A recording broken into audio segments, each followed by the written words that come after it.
I would say, Madam Chair, that we have excellent relationships with CSIS, and it's not defined, described 1, 2, 3, 4, but I would tell you that we are in constant communication with CSIS and that some files are easier to transfer than others. There are some files somewhere where we continue to work together as the file evolves. So it's not a black and white scenario, but we are trying to have a one vision. People come to the table to discuss a file, people involved, and to see who will take the lead and when. In the past, it's happened where we were investigating, doing criminal investigations, and then it was retransferred back to CSIS. And so those meetings, are they daily meetings, weekly meetings? They're on the national level and a provincial level, depending on the files. I don't know if they are held regularly. Of course, when we do have files, the tempo of those meetings accelerate, but there are national and provincial meetings on a regular basis for police investigations. So if we look into the future, what will happen? You mentioned that you have several different tools, and you surely have tools that are missing. So what is missing so that we can help? I would say that with this file of foreign interference over the past 2 or 3 years, it's time to look at the tools at our disposal. I was talking about the criminal code. Do we have the right tools with regards to the criminal code? Could we use other tools? We have to look at this not only from a police perspective, but a government perspective to see what measures can be implemented to counter foreign interference. So you don't have everything that you need to ensure, well, it can be in terms of human resources, expertise, laws. You have tools that are missing. Well, Madam Chair, each investigation on foreign interference is very complicated, requires additional staff, technology, different techniques. So it's extremely complex to be able to press charges. And as I was saying, all legislative improvements or other improvements might facilitate a government approach with regards to foreign interference. We hear a lot from our witnesses here of the intelligence organization culture and our foreign colleagues. Do we have a giant step that needs to be made in order to bring forth a true culture, an efficient culture of intelligence gathering? Madam Chair, I would say that we need to continue to evolve. We need to continue to learn.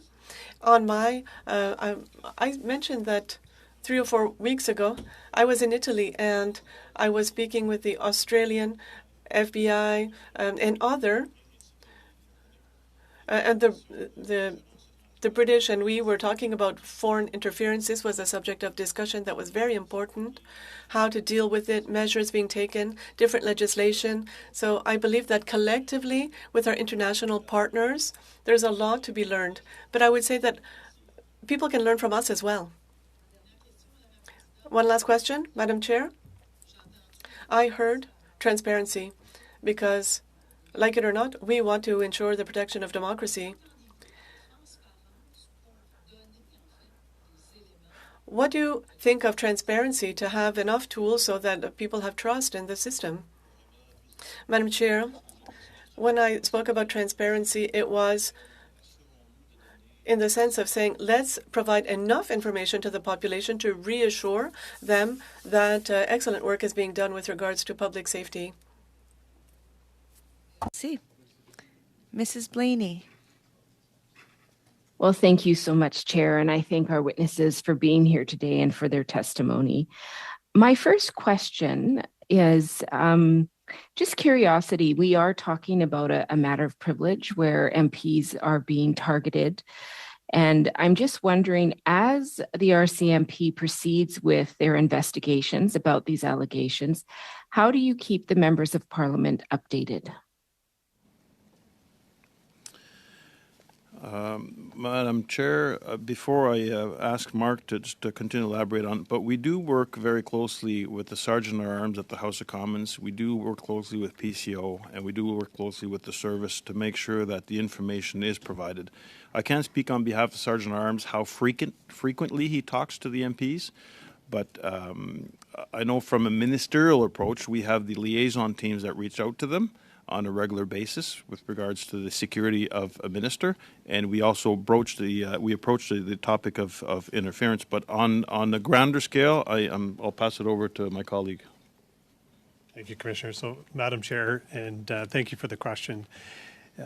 We are working in this space because we recognize that there's more we can do to communicate what we are seeing to all members of Parliament, not just ministers.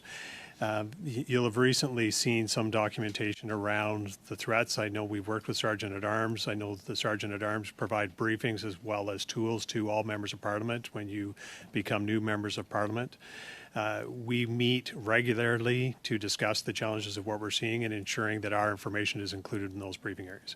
However, having said that, we do recognize there is more that we can do, and we do commit to undertake further efforts to ensure that we are speaking to all of you as directly as we can with respect to the threats. On the specific investigations and the individuals that have come to light recently facing specific threats, we do have to respect privacy that those individuals enjoy as individuals and not allow their status as members of Parliament to further erode that privacy in these situations where they've already been subjected to unacceptable behaviors. Thank you for that. And I'm definitely not asking for details. I'm really interested in the process. I think as parliamentarians, our job is to best understand the process and understand where gaps are so that we can make recommendations that help us move forward.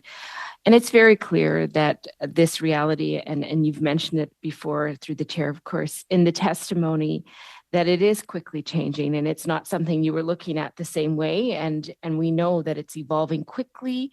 It's challenging to catch up to it, but we still have to have the information and the tools to provide supports. So I'm just wondering, in terms of process, when gaps are identified at your level, how does this information get passed on to your intelligence partners so that there can be that dialogue about how to make sure that the flow of information is happening in an effective way that will protect Canadians, regardless of if they're an MP or a citizen or a permanent resident? So Madam Chair, information flow with our partners is one of the things that actually I'm quite proud of. We meet, I don't know what the count would be, but it's at least dozens of times a week where we are at either a director general, ADM, or DM level, meeting with our partners to discuss the national security threats to Canada and to inform what we are doing to combat those threats. So there's regimented meetings, regimented processes for that. And then when we have unique things that come up in between or highly volatile situations, those generate ad hoc meetings where we sit down and speak about the problem and collaborate on the solution. Thank you. We've had diaspora community members testify that when they bring forward concerns about issues of foreign interference and how they're being targeted, they're not really getting the assistance that they perceive that they need. And I think that's really important. I know Jenny Kwan has talked about this a lot, the fact that she has been targeted, but she has the voice of an MP. So to bring this awareness to people about her experience is a lot easier. There are many in these communities that can't do that, don't have the same ability to bring forward their concerns. So I'm just wondering, do you require more tools? We've talked about this earlier to address this issue. And how do you connect with other parties like CSIS, like other intelligence folks to check in if that member who's come forward to you at that community level is being targeted? How does that work?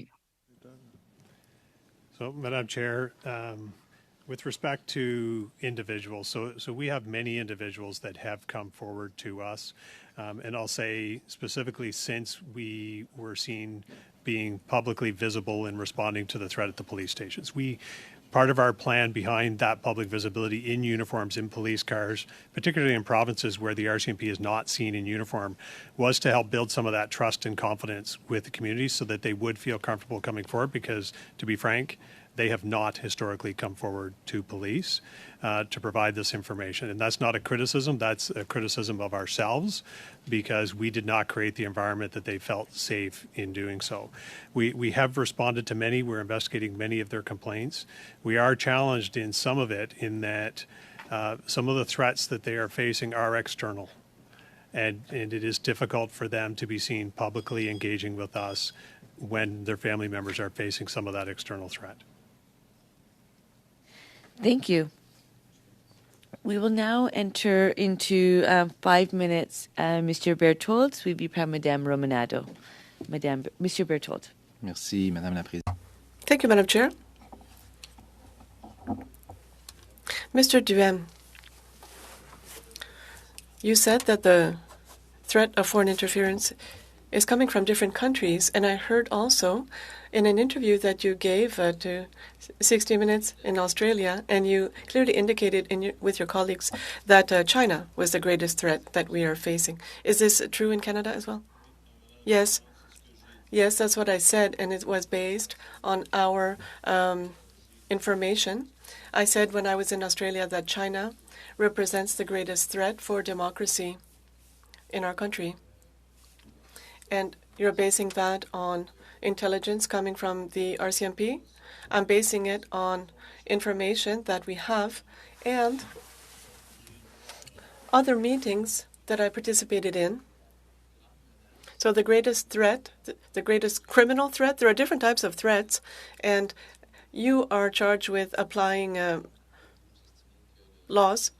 So you believe that Beijing and the Communist Party pose the greatest threat of committing crimes in Canada, according to the information that we have, yes. I also said, if you watch the interview, I also said that we know that there are organized crime groups that have direct links with China.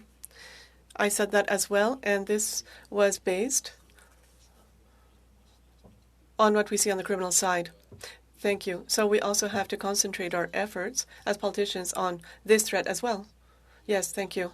Now, Mr. Flynn, a few minutes ago you said that you were proud of information exchange with partners. I was quite surprised earlier when we learned that the RCMP learned that Michael Chong was intimidated, that you learned this before the committee and in the media. So how can you explain that information that was held by CSIS was not brought to you before it was known publicly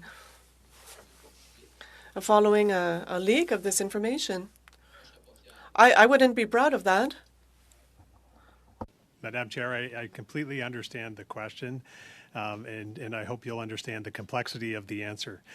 The reality is that we do have distinct organizations with distinct mandates involved in the national security space to combat this threat. There is, at times, an inappropriate withholding of specific information. The news that individuals, parliamentarians, and the general public in Canada are subjected to threats and intimidation is not news. It has been in the director of CSIS annual reports for years, materials in NSI COP reports. This is not new information. So I have had with my counterparts discussions about foreign interference, foreign influence, and I know they are not necessarily the same word. I have limited time. I understand that the answer is complex, but what I'm trying to understand more quickly for those who are watching as well is that you said earlier that when there's something specific, there's an ad hoc committee that is implemented or created. So the specific case of Michael Chong was not known only when it was revealed in the media. So you were aware of that before. If not, there's a problem. So I'm aware of that type of threat being present, but I was not aware of the specifics with respect to Michael Chung. On a un vrai problème, Madame. So we have a real problem, Madam Chair, because CSIS doesn't seem to be able to transmit information either to the politicians nor to the RCMP. And then that the RCMP learns of this in the news, I'm very concerned, quite honestly, to observe this today. You're saying that nobody from CSIS advised you of this. In the case of police stations, Chinese police stations, you were asked the question earlier, when were you informed? And you'll come back with the information. But Democracy Watch was aware of this for a long time. And did you begin an investigation immediately after this report was made public, or did you wait once again that it be before the committee? As for the exact date, Madam Chair, I'd have to come back. My understanding is that as soon as we were made aware of this through Safeguard, and I'd like to highlight also that Safeguard said that the RCMP did deal with this more aggressively. Merci. Thank you. Madame Romanado. Thank you very much, Madam Chair. And through you, I'd like to thank the witnesses for being with us today. I'll be honest with you, Madam Chair, it's tough to follow MP Blaney because I have some of the same questions that she brought up that I was going to ask, so I'm glad she was able to cover them. I have a couple of follow-up questions. Further to my colleague, Mr. Berthold's comments just now, he mentioned that the fact that the RCMP was not aware, the fact that the National Security and Intelligence Advisor was not aware, the fact that the Prime Minister was not aware, the Minister of Public Safety was not aware of the specific threat to MP Michael Chong, which is the subject of today's meeting, is the question of privilege with respect to the intimidation campaign. Does that not reinforce the findings of the Special Rapporteur, Mr. Johnston, where he put forward the recommendation about the governance and the communication of intelligence and the problems in terms of the flow of that information? Would you agree that the fact that yourselves were not aware of the specific threats, what would you suggest, if you are in agreement with that, what would you suggest that we improve in terms of making sure that you are made aware? If CSIS was aware, but you were not made aware, what would you improve in terms of the process to make sure that any threat or intimidation to a sitting member of Parliament is brought to your attention, and therefore making sure that everybody who needs to know is made aware? So, Madam Chair, we welcome a review of how the flow of information takes place and how we can improve the process of sharing the information. I just want to go back to the initial comment with regards to the service knew and we didn't know. Again, we have a really good relationship with the service, and with the amount of information that flows, sometimes it's a decision, does that meet the criminal threshold? When do we engage the RCMP? So I'm not here to judge the service on just one single aspect, but if we can improve the flow of information, for sure, for the better of everyone, and that ties into the question that was asked earlier with regards to how do we get this information out to the MPs. So two things, I agree with it, two things out of that report, a little stronger governance, and really we should have a look at how the flow of information proceeds within the community and to the elected officials. Thank you very much, Mr. James. And you just touched on something that I find very interesting, and I think for the general public who may be watching, and for ourselves as well, you mentioned just now that the decision on whether or not to bring the RCMP into the loop is if it meets the criminal threshold. So could you clarify for everyone listening, where does the intelligence gathering end, the policing begin, and the protection? Because there seems to be a gap somewhere. So you're brought in when it meets a certain threshold with respect to criminal activity. Is that correct? So that's sort of after the fact. That's not in the prevention part. Am I understanding that correctly? So perhaps I could walk you through real quickly. The service begins an investigation under their respective mandate, and as it sees, as it sees it's starting to morph towards something that's more criminal, we would receive a letter for which certain information could be used to begin an investigation. And you've heard me in the committee before, I said actionable intelligence. Actionable intelligence means that intelligence that I received that I can actually start an investigation, because in law enforcement, when we lay charges, I have to be able to start from the very beginning of the investigation to say how we started this investigation, with the expectation that that information needs to be disclosed. So when the service provides us information, there's an agreement that that information can be disclosed. There's other ways as well, with information that cannot be disclosed, but that's another area. But in a nutshell, that's how an investigation would work. And as I mentioned earlier, I'm sorry, we have had some investigations that we bounced back to the service, because as we continue, we didn't see the criminal element wasn't unfolded, and it's happened where it switched back to the service. Okay, so I'm going to flip it on its head. I know that you mentioned that when it comes to members of parliament, you work very closely with the Sergeant-at-Arms, the PPS, and so on. In this case, Mr. Chong was not made aware of the specifics of the threat until after a news report came out. What would you say for members of parliament who may be aware of activities that they're not sure if that could be considered intimidation tactics? What would you recommend that we do? Madam Chair, I would say if anyone in the public or elected officials are in immediate danger, that would be 911. The other aspect is we do have a 1-800 number for the RCMP, but the easiest way would be just to share it with the Sergeant-at-Arms, which we have excellent relationship, and the information will flow from there. So we have the 1-800 number. We have a website as well, but report it to some people have the security officer, and they can report it to them, but make sure it comes back. But if it's immediate, 911. Thank you. Madame Gaudreau, 2 minutes et demie, et comme toujours, s'il prend temps pour les... 2.5 minutes, and if we need extra time for interpretation, we will allow for it. Thank you, Madam Chair. So what I'm understanding here, and you can tell me if I'm wrong,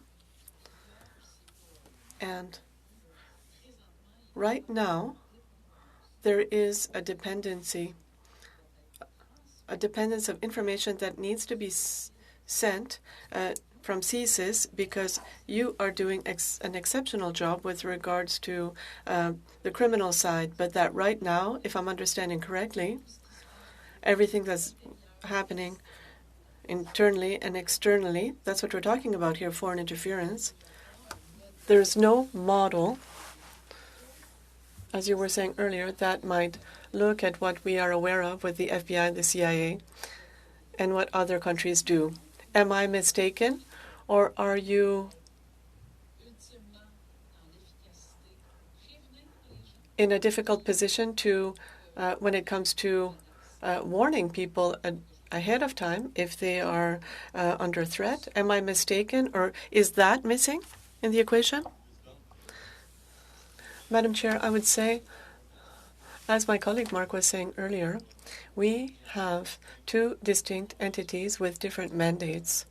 In Canada, the RCMP on the criminal side and CSIS.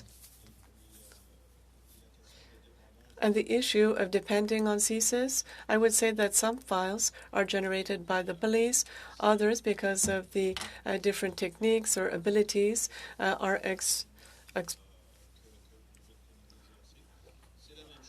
and the same thing happens internationally. We receive a sharing of intelligence, and sometimes there's an issue when it comes on the criminal side. So it's not just in Canada, it's internationally. And this is why I'm saying if we look at foreign interference, the tools that we would be looking at would have to do with sending the information in a police investigation and how to change initialization. I have a few seconds left. So what do you think about transmission of information? If we think of MI5 in Westminster, that the president receives a mention of a potential threat with regards to an elected member. Would that be a good idea here? I'm not aware of the structure, the briefing structure in the UK or MI5, and In Canada, I've not had to personally brief the Prime Minister on a criminal file, and I'm not really aware of other entities and how the process to brief the Prime Minister work. Thank you. Madame Blaney.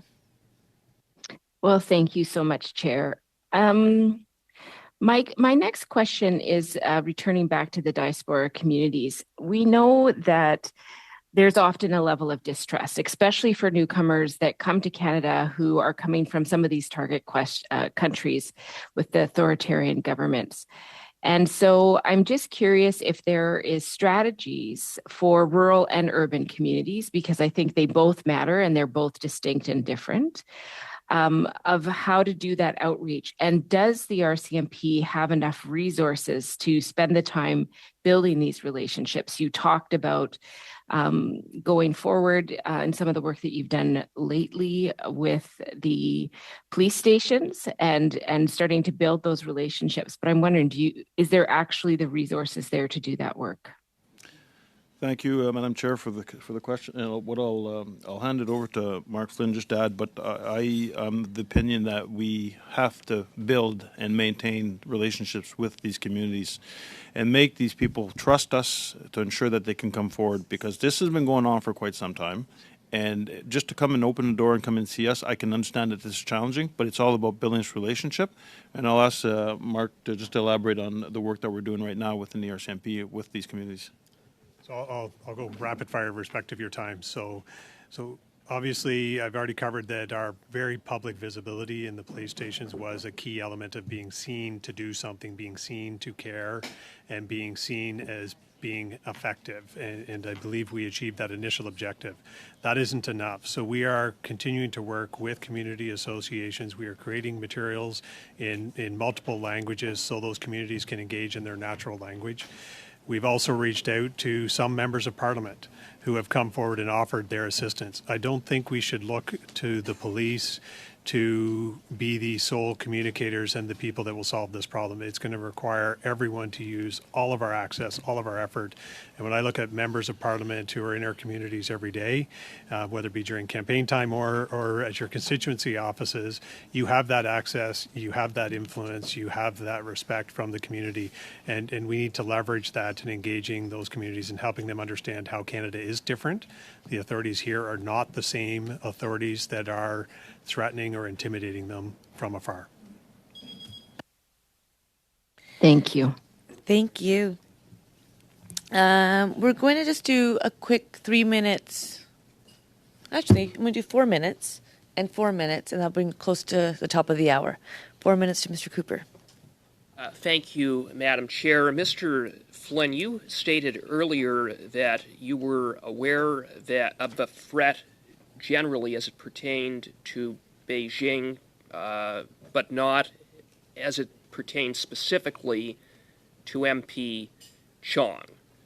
So can you elaborate upon that? Were you aware generally that Beijing and Beijing diplomats were targeting MPs, even though you weren't specifically aware that it was MP Chong until recently? I was not aware of specific targeting in the manner that MP Chong was targeted. Certainly aware of that being a general threat to diaspora in Canada. What being a general threat? Threats and intimidation of family members from afar. The Jody Thomas confirmed that the July 2021 CSIS memo indicating that MPs were being targeted by a Beijing diplomat at Beijing's Toronto consulate sent to the three deputy ministers as well as the PCO, including the Prime Minister's National Security and Intelligence Advisor. Was that memo passed on to the RCMP? Don't know. I don't recall. Madam Chair, I don't recall seeing it. I truly don't recall. You don't recall? All reading anything to that effect with regards to the interference. It doesn't mean it wasn't discussed during meetings at a lower level, but I don't recall seeing that. So you don't know whether it was passed on to the RCMP. I'm saying it might have been passed on to the program that I'm not aware of, as I was in the former chair of Mark, but I don't recall seeing anything. Well, can you Mr. Flynn, if you have something to add on that? I would just say, in order to speak authoritatively to this, we'd have to see the memo and come back to you and let you know whether or not we had seen it. Well, could you undertake to come back based upon what has been reported of that memo, whether it had been passed on to the RCMP at any point? Is that a fair undertaking? We can undertake it. I will caution, though, that if that memo has not been transitioned to us, I'm comparing with the public discourse on it, but we can work with our partners to come back. Okay, if you could do that as best you can, that would be appreciated. Both of you had indicated that there are ongoing investigations as it pertains to illegal police stations, but no arrests have been made. Is that correct? That's correct. Okay. How many sites have illegal police activity has the RCMP taken action in respect of? Mark, the exact. It's approximately 7. So I would say 7, possibly 8. And you'll have to understand there's intermingling elements to things. So. Okay. In the June 1st CBC report that I cited in my previous questions, there were 2 sites that have been identified as illegal police stations in Montreal, one situated in downtown Montreal, the other situated in Brossard. And the organizations connected to those police stations or alleged police stations indicated that no police action has been taken in respect of those sites. Is that correct? I can assure Madam Chair that we are investigating the sites in Montreal. And those are in downtown Montreal and Brossard. The sites that you've just mentioned, correct. Thank you. Monsieur Fergus. Merci beaucoup, Madame la Présidente. Puis j'aimerais... Thank you, Madam Chair, and thank you to the witnesses. I have a question to follow up the answers that you've provided. The first,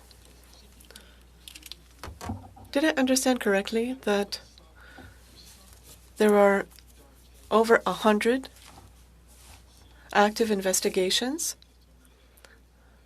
on the issue of foreign interference? That is correct. There are over 100. I do want to add some clarification to that, though. The foreign interference is a broad problem, which in our investigative efforts would be characterized as intellectual property theft as well, different academic institutions, et cetera, that are targeted. And that is correct. That is over a several-year period. Thank you for the clarification because it's very important and I agree 100%. This brings me to my second question.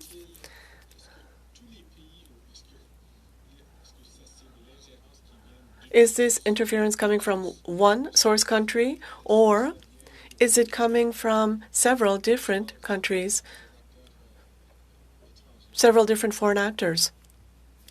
Seeing it from several different foreign actors, and I want to be also precise in that we believe some of it is tied, or much of it is tied to specific entities within foreign countries and governments, and we look at that interference as entities as well. We are not in a position to connect this to leadership of particular regimes around the world. Perfect. Let me just then dig a little further without you revealing any sensitive information. Could you give this committee an estimate of the number of countries that are the source of these activities? Are we talking less than 10, more than 10? Less than 10. Less than 10. More than 5? We're starting to get fairly precise, but I would say more than 5. More than 5. That's Chair? That's fair From enough. our lens. Yes. I just want to get I just want to get into that sense. I also, another question which I'd like to follow up, I think it was from Mr. Cooper, and actually it came out in a couple of other questions as well. You had indicated that you have not received this memo, this famous memo which ends up being the subject of our study here on question of privilege in regards to Mr. Chong. We've heard this from other folks as well, that they didn't receive this memo. What recommendations could you make to ensure that information doesn't fall into a black hole?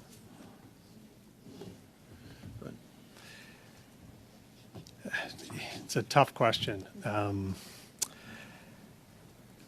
When I look at what we have done, Madam Chair, within our efforts with the service, we undertook the operational improvement review that was meant to solve many of the challenges that we've had between our two organizations alone.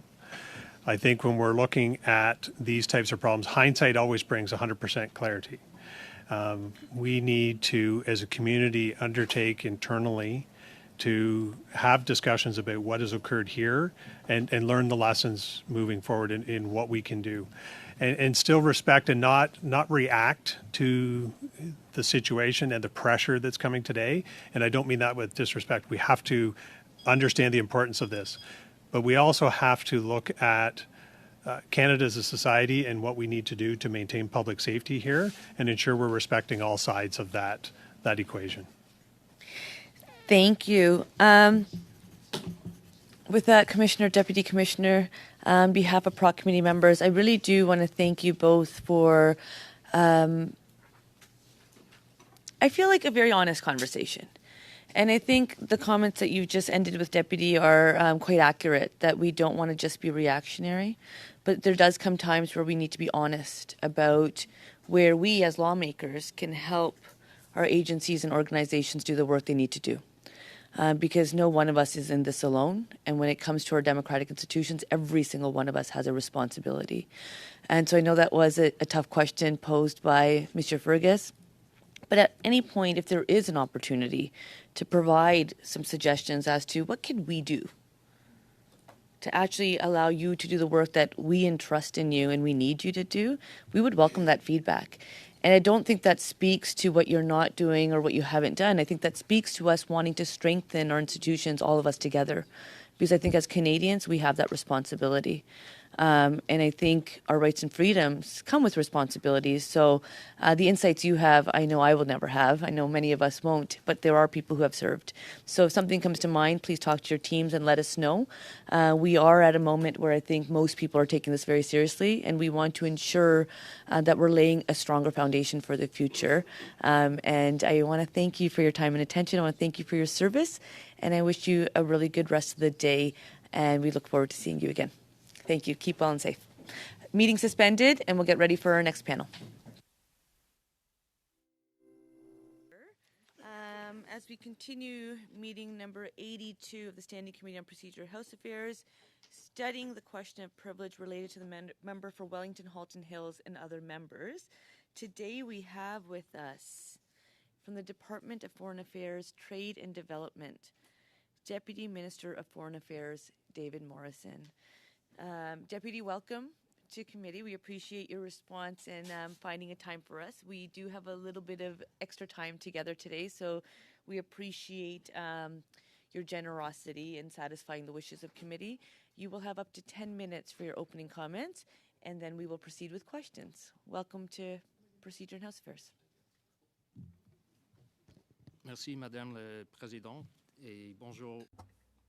Thank you, and hello to members of the committee. Thank you so much for having invited me to appear today. Foreign interference is an important issue, and one which continues to be central to our national agenda, and it is deserving of our continued attention. I know that at least part of the reason you wanted me to appear before you today is because I was acting National Security and Intelligence Advisor from early July 2021 through early January 2022. It was, of course, during this period that a July 20th, 2021 CSIS report on Chinese foreign interference was produced and disseminated, a report that has proven quite controversial since key aspects of it were published in the Globe and Mail on May 1st of this year. Privy Council Office records show that the report in question was in my reading pack on August 17th, 2021. For the record, I have no recollection of receiving it or reading it then. Like Jody Thomas, I was at the time fully occupied with the evacuation from Afghanistan, as Kabul had fallen only 2 days before. I believe I did read the report when the dust from Afghanistan settled, because I was interested enough to have commissioned a follow-on piece by a different group within our intelligence community in an attempt to gain the fullest possible picture of Chinese foreign interference in Canada. I would be pleased to come back to this point if members of the committee are interested. But there are two important aspects of the July 20th, 2021 CSIS report that seem to have been widely misunderstood. First, the report was never intended to spur action by readers, whether around targeting MPs or any of the other examples of foreign interference it lists. In its own words, as published in the Globe, the report was intended to, quote, or to establish a, quote, baseline for understanding the intent, motives, and scope of Beijing's foreign interference in Canada. It was not a memorandum for action. It was a report for awareness. Intelligence agencies in Canada and elsewhere produce a range of products for consumers. Short reports containing fragments of information, sometimes from a single source, that tend to be concise and timely, as well as longer, periodic assessments that often rest upon earlier intelligence and are designed to build understanding of complex issues. It is like the difference between the kind of breaking news that appears on the front page of the Globe and Mail and the deep dive reports that often appear in the middle pages of the weekend edition. The July 2020 CSIS report was very much a deep dive. It was not intended to spur action by me as acting NSIA, or by anyone else. It was certainly not something that I would have rushed to brief up the Prime Minister on. Importantly, as reported by the Globe and repeated by Jody Thomas, the report did not name Michael Chong or any other MP. Indeed, it would have been highly irregular for this kind of piece to go into that kind of detail. The second key aspect of the July 2021 report that seems to have been widely misunderstood is that anyone reading such a report could have safely assumed that any necessary action on any of the specific points raised had already been taken. And indeed, this was the case for the reference in the report to Chinese actions against Canadian MPs. To recall for the committee, as reported in the Globe, the targeting of Canadian MPs by China was linked to a February 2021 parliamentary motion sponsored by Michael Chong condemning Beijing's oppression of Uyghurs, likening this oppression to genocide. You will all recall that after the motion and subsequent sanctions imposed several weeks later by Canada on people and entities in China, China responded by sanctioning Michael Chong and the entire membership of the Subcommittee on International Human Rights of the then Standing Committee on Foreign Affairs, International Trade, and Development. It was in this context, as shown in David Johnson's report, that China, quote, built profiles and, quote, contemplated action against Michael Chong and other MPs. And it was in response to that Chinese activity that, in May 2021, CSIS wrote the issues management brief referred to in the David Johnson report as an IMU to the Minister of Public Safety. If you look at page 27 of the Johnson report, you will see that this was not an action note seeking a decision from the minister. It was an information note telling the then minister that CSIS intended to provide defensive briefings to MPs who intelligence showed China had intended to target. Now, I know there have been questions about how this issues management note was sent, who received it, and so on. I'm aware you have already asked Minister Blair about this, and I know you will be raising these questions with my colleague David Vigneault when he appears before you this evening. But the larger picture is this. Intelligence emerged in the spring, around the time of the Uyghur motion, that the Chinese government was looking for information on parliamentarians, and in particular on Mr. Chong and his relatives. That intelligence was actioned, in that it led to an information memo to the Minister of Public Safety, and then, in June 21, to a defensive briefing to Mr. Chong and another MP. All of this is on page 27 of Mr. Johnston's report. Some may find that all of this took too long, and the point has already been made that if the then Minister of Public Safety was aware of the intelligence with respect to Mr. Chong and other MPs, there were obviously deficiencies. Was not aware of the intelligence with respect to Mr. Chong and other MPs, there were obviously deficiencies. But, Madam Chair, I would submit that the system did function according to the protocols that were in place back in 2021. And importantly, Madam Chair, as you are aware, the system has now been changed. The new ministerial directive issued on May 16th of this year means that in the future, any intelligence received with respect to specific MPs will be briefed up to ministers.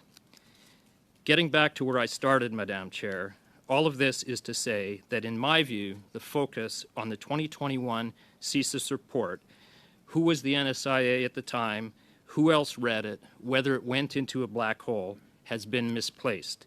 Action by the relevant authorities with respect to the targeting of MPs had already been taken before the report was even published. Before closing, Madam Chair, allow me to make two final points. First, much has been made of the term target in the sense of being a, quote, target of Beijing. I do not intend to diminish for one moment how unsettling it must have been for Mr. Chong and other MPs to learn that China had been building profiles on them and possibly preparing to take action, including against their family members living abroad. At the same time, as Jody Thomas, Wesley Warwick, Thomas Junot, and others have already indicated, there is nothing inherently nefarious about foreign governments discussing members of Parliament or anyone else in Canadian society. Members of the committee should be aware that all embassies, including Canadian embassies around the world, create influence maps that list individuals through whom they intend to pursue national objectives. The important thing to keep in mind is whether the activity in question is clandestine, deceptive, or threatening to an individual or an institution. As previous witnesses have stated, intent and capability are key. And for the record, while governments with values that differ from our own do not always appreciate Canada's activities abroad, Canadian diplomats do not engage in foreign interference. Everything they do is overt and above board. This brings me to my second and last point, Madam Chair. While our focus recently and appropriately has been on members of Parliament, in the case of China, many of the Canadians on lists, whether you wish to call these individuals targets or part of larger influence maps, will be ethnically Chinese. These diaspora members are, in my view, the most vulnerable populations when it comes to China's interference in Canada. They are Canadian citizens and permanent residents, and they deserve the same protections as everyone else living in Canada. When it comes to foreign interference, I view this as an area of the greatest long-term threat. We need to know more about ongoing foreign interference in these communities, what form it takes, and how it can be combated. Public hearings with these communities were to have been included in the second part of the process led by David Johnson, and I hope that the importance of this focus does not get lost in whatever process is agreed for the future. Merci beaucoup, Madame.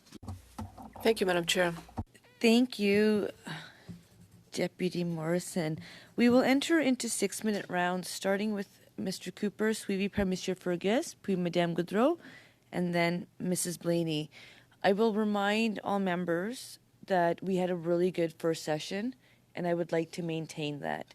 I will also remind members that by having a decent exchange back and forth, we actually had more time. And so I would appreciate if we would continue with that right now, and I would appreciate that I not need to interrupt and remind members as to how we can function, because we just had a good hour of that. So you know how it works. Excellent. So excited. Mr. Cooper, 6 minutes to you. Well, thank you very much, Madam Chair. Mr. Morrison, through you, Madam Chair, I am absolutely astounded and frankly disturbed by your testimony and your singular refusal to accept responsibility as the National Security and Intelligence Advisor to the Prime Minister on what amounts to a colossal breakdown, to put it charitably.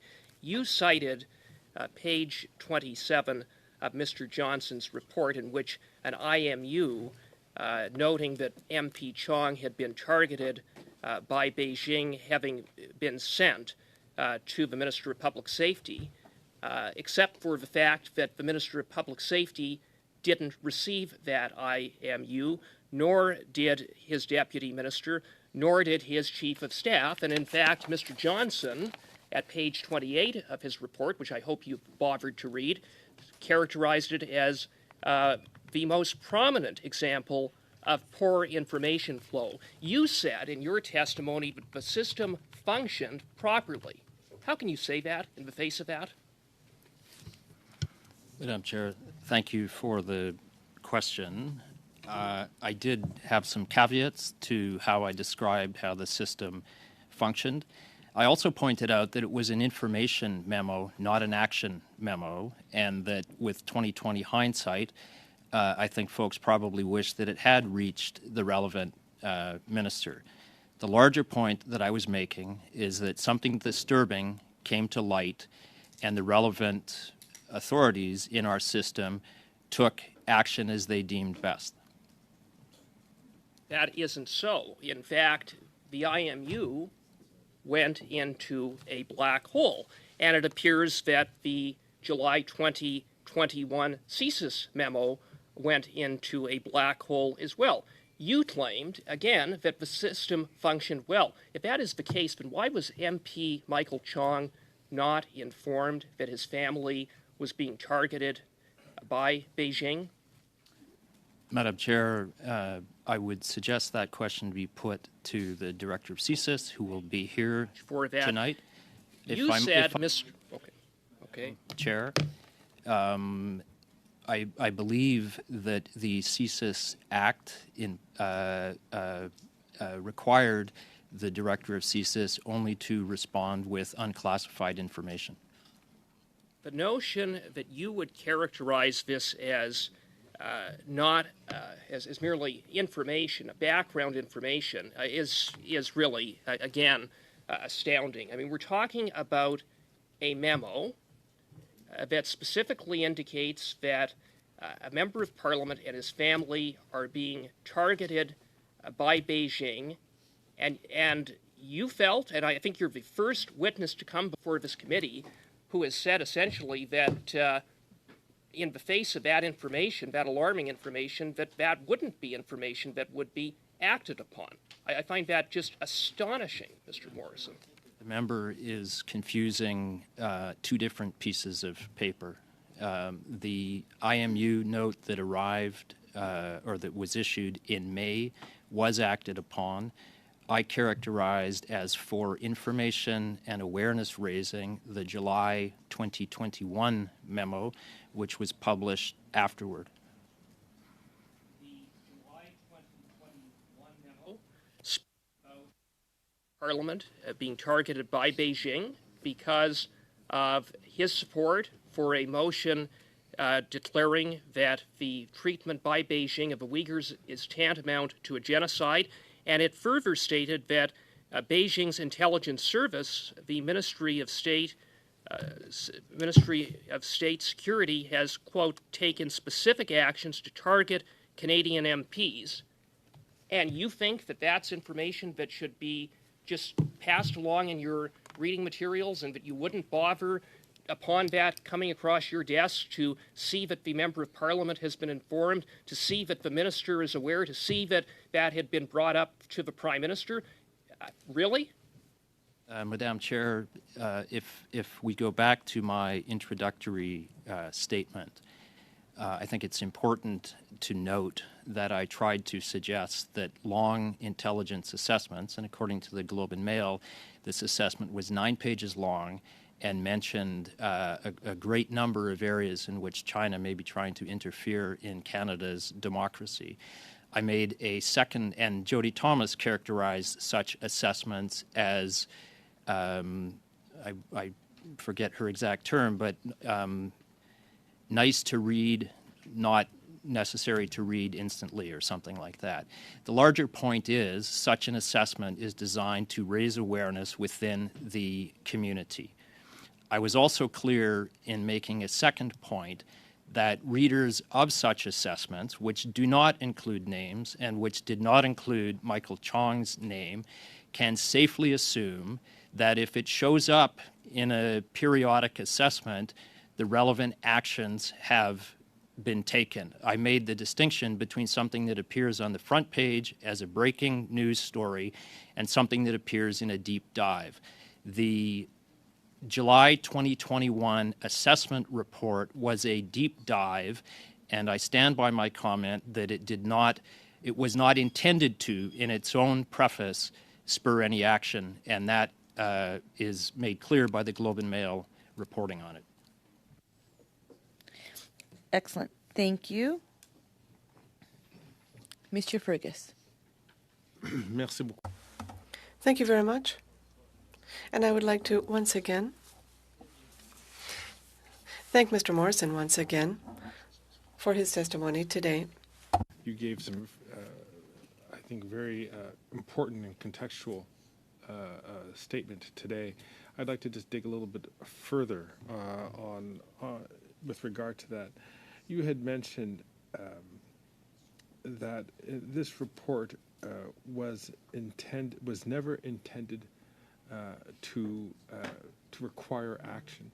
Could you give, very briefly, what kind of reports that you would receive that call for action?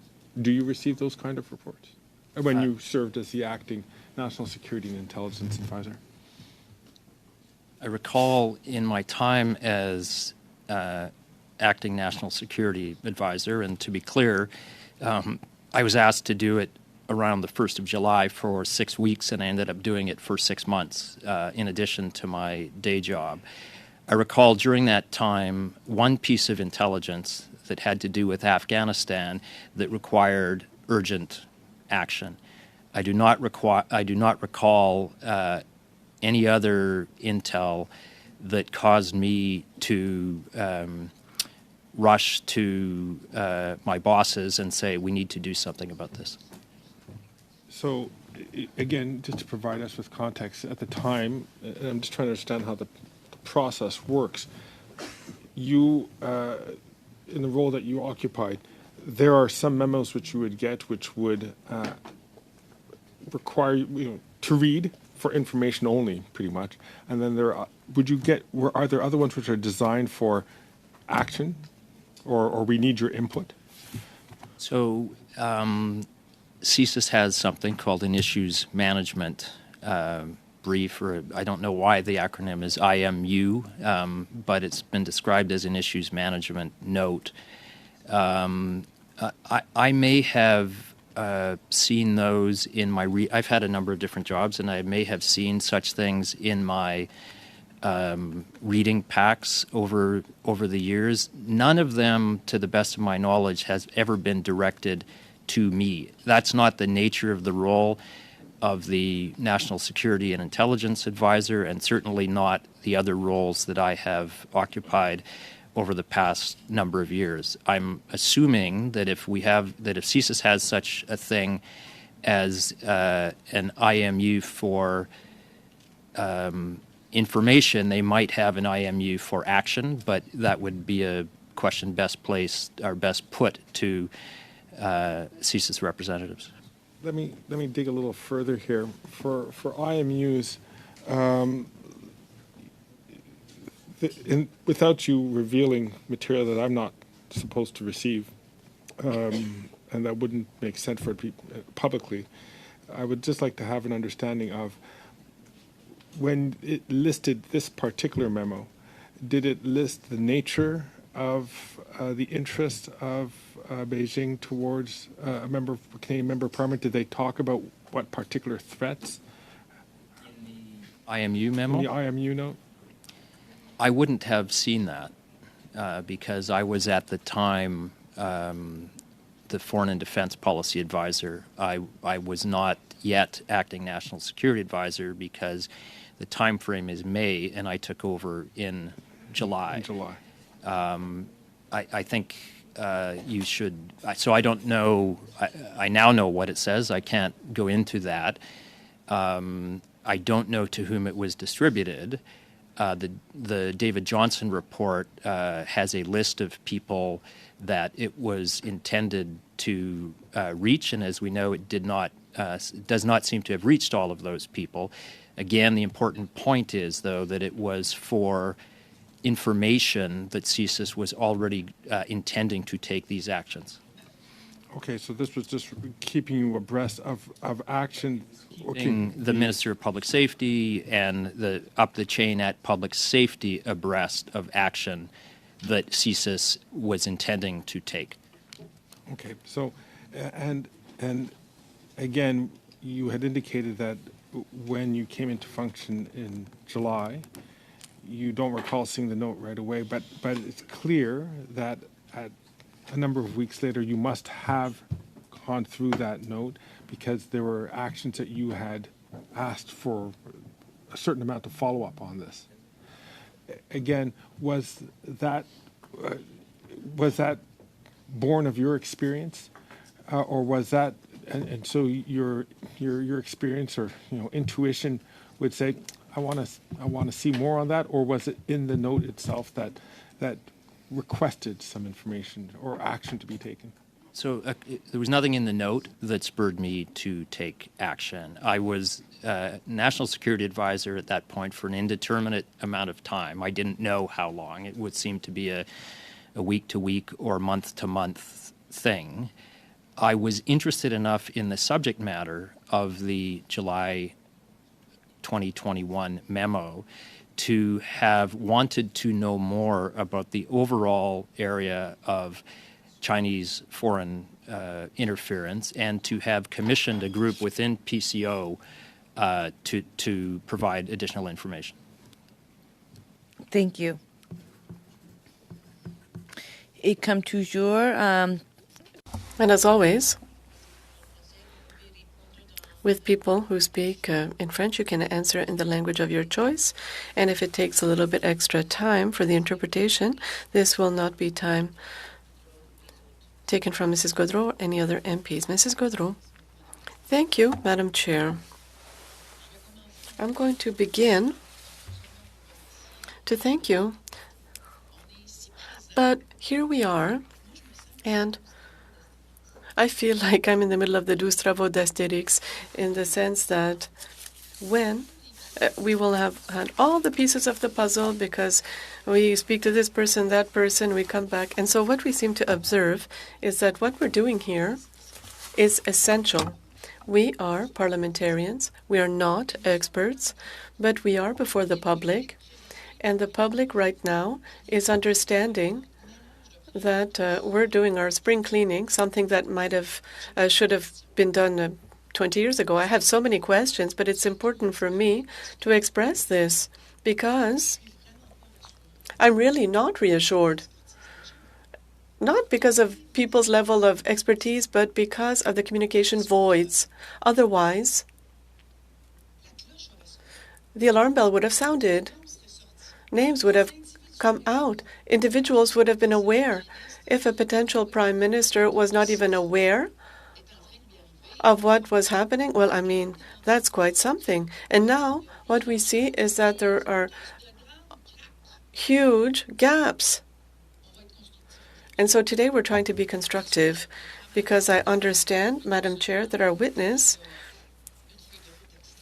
has a very full schedule. I know that. As a deputy minister, as acting NSIA, but we really need this. We really need this call to, because if people say, well, if we're informed, what then will be the new means? And tell us what you're going to do, and we will believe in democracy. And I'd like to hear you speak to this. I also have several questions. You have so much expertise, and you have been a deputy minister. You were acting NSIA, so I'll give you the floor. Thank you, Madam Chair. Thank you for the question, and thank you for all these issues that were raised. Is always a good idea. I think it helps us update things. And I too worry about the threat to our institutions that all of, frankly, both from foreign interference, but also from lack of comprehensive understanding of the nature of the threat. And in that sense, I would point to the fact that a ministerial direction has been issued on the 16th of May that makes it very clear that the Prime Minister, through the Minister of Public Safety, wishes to be informed rapidly should there be any information or potential threats to members of Parliament.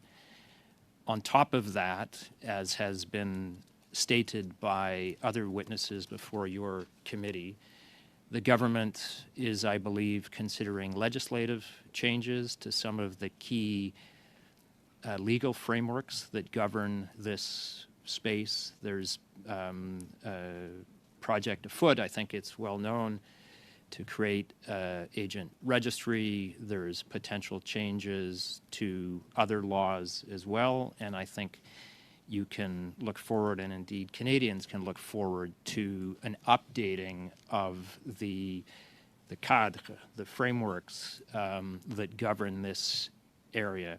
In addition to that, as Jody Thomas said when she was before you, within the public service, we are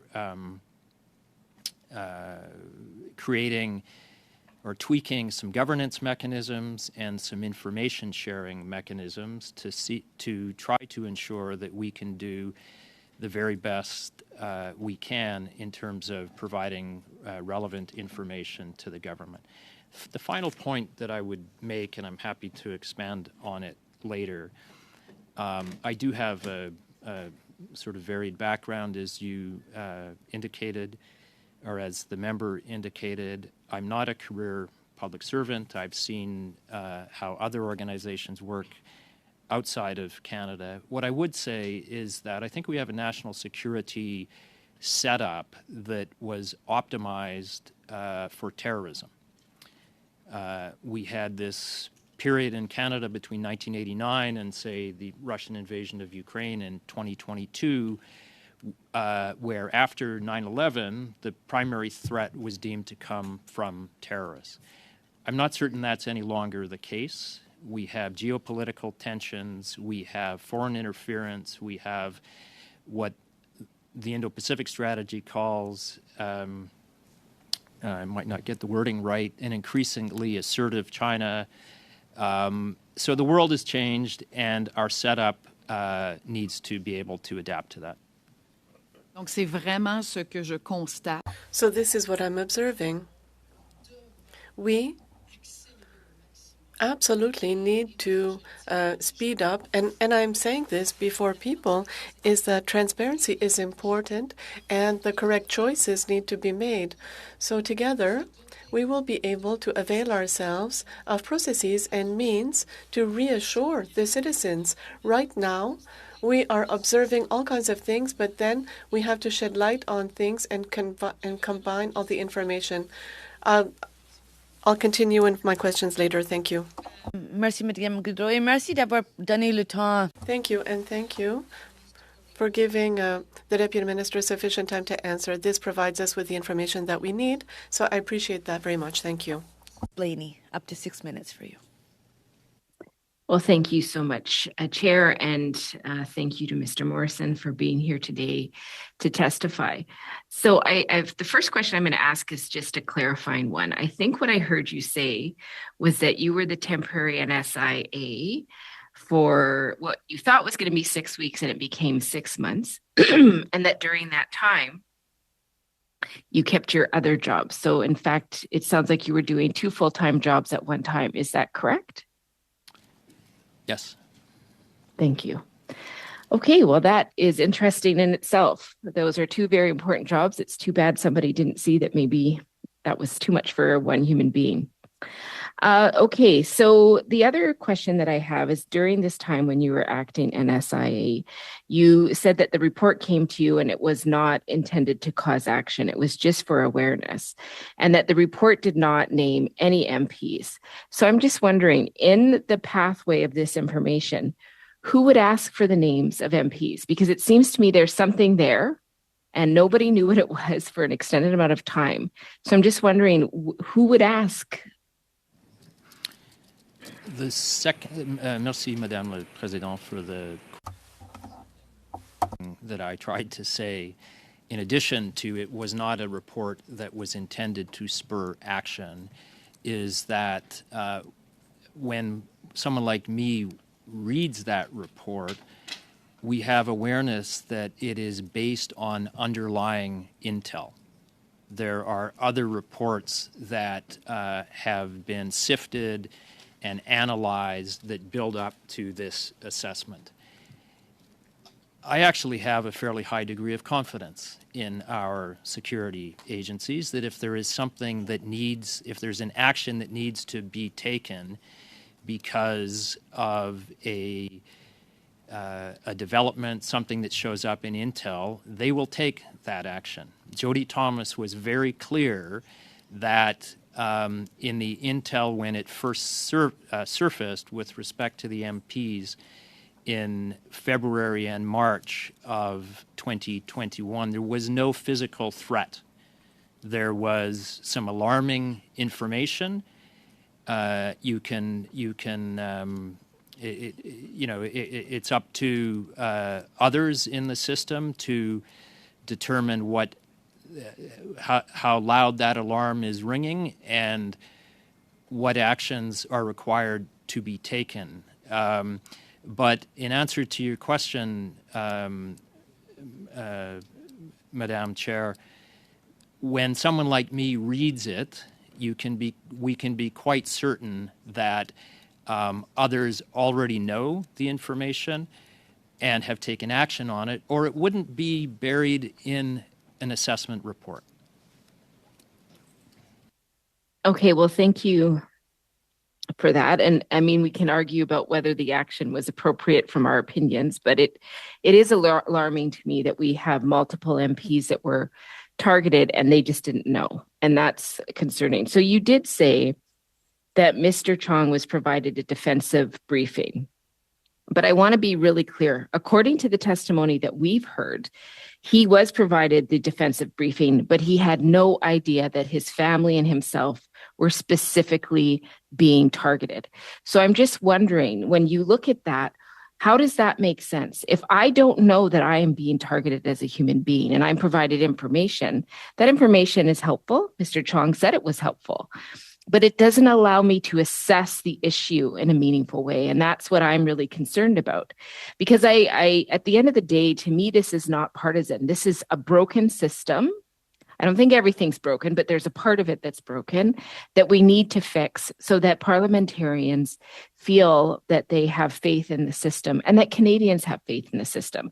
So I'm just wondering, can you explain from your perspective or give me insight of why he was provided a defensive briefing, but he did not know that both himself, his family, both internally and externally to Canada, were being targeted.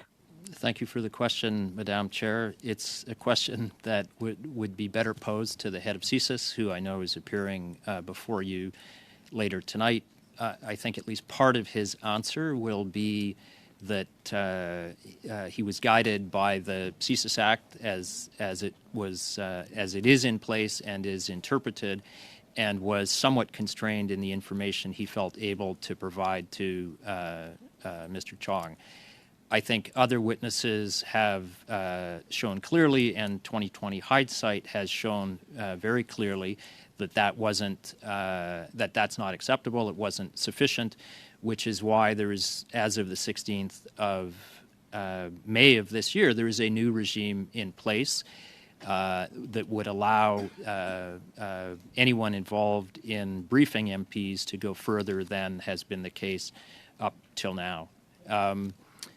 The second thing that I tried to say on this issue in my earlier testimony is that we do need to be slightly cautious that it is not abnormal for foreign governments to be discussing Canadian citizens or permanent residents. I tried to say that in itself is not necessarily cause for alarm. It depends on capability and intent. Thank you. Mr. Cooper, 5 minutes.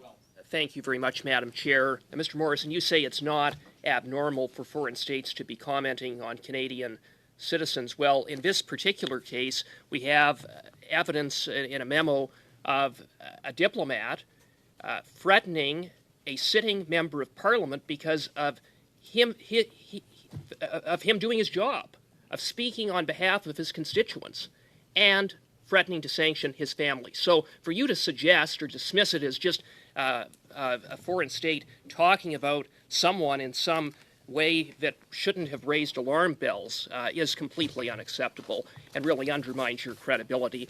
And you said that the system functioned properly. I want to go back to that point. The system functioned properly even though a sitting member of Parliament, Mr. Chong, was not briefed. The system functioned properly even though that information that you sat on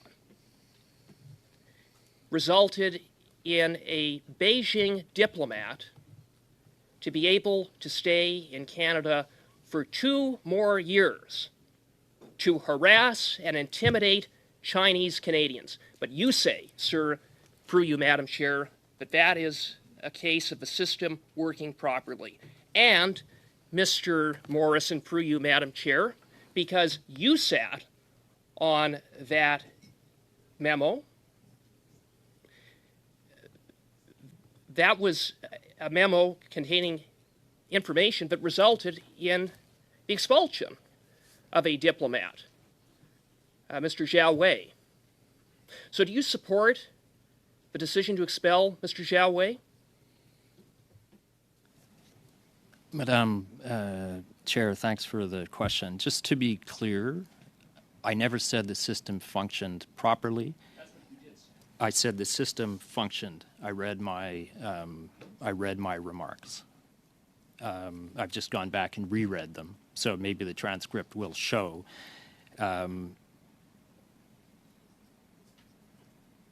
I said I would submit that the system did function according to the protocols that were in place back in 2021.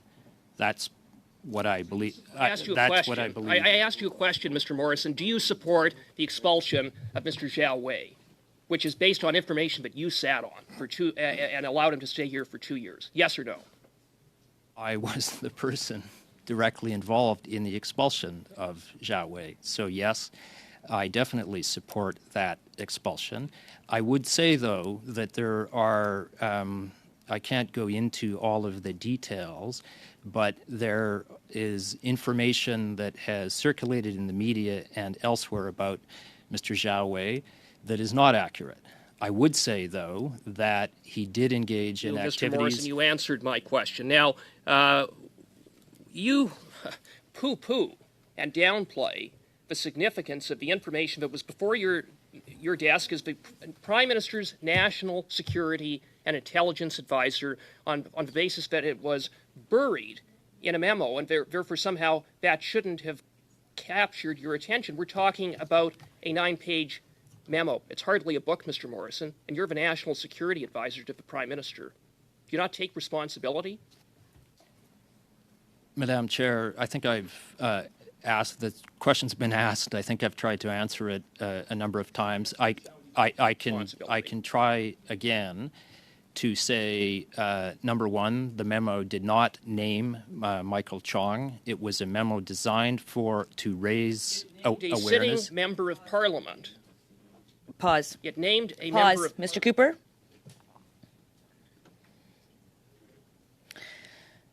Deputy, I'm going to say to you that there was a series of comments that were made within that exchange. And I have to appreciate your attempts to try to answer and not be given the floor. This institution that we're creating, that we're trying to improve, is not one that always functions well. The way people interpret comments and the way they're repeated often don't match the way they're delivered. So your opening comments will be part of our binder. Members will be able to review them. But I can assure you and reassure you that what members, some more than others, want to take from them, they will. And with that, for me, when it comes to this issue, it's very important. The minute there was a good exchange, a good hour, I rewarded good behavior. I commended it. I appreciated it. And I try not to interrupt, but right now I am taking some time here to interrupt because members need to understand that this chair will take time when we're not taking turns and allowing everyone to satisfy the role. That's how simple it is. And so I am going to give the floor back to Mr. Cooper. But Deputy, rest assured, I will be providing you some time to answer if you'd like it, because you being here to provide us information is important. And I'm also taking some comments, so I want to actually make some comments today too, because we need to understand how our institutions work. And oftentimes people who are on the elected side, who have not had the exchanges, we don't really understand where there is overlap and how it works. So what you know and what we know doesn't always match, and this is our opportunity to better understand what you know. So thank you for that. I hope everyone got to take a nice little breath. Mr. Cooper. Madam Chair, through you to Mr. Morrison, as the Prime Minister's National Security and Intelligence Advisor, do you take any responsibility for this failure? Any responsibility? Yes or no? I'm sorry, take any responsibility? I missed the word. For this failure. The fact that you had this information on your desk in August of 2021 and you did nothing. Do you take any responsibility for that? Madam Chair, I challenge the premise of the question. I did read the report.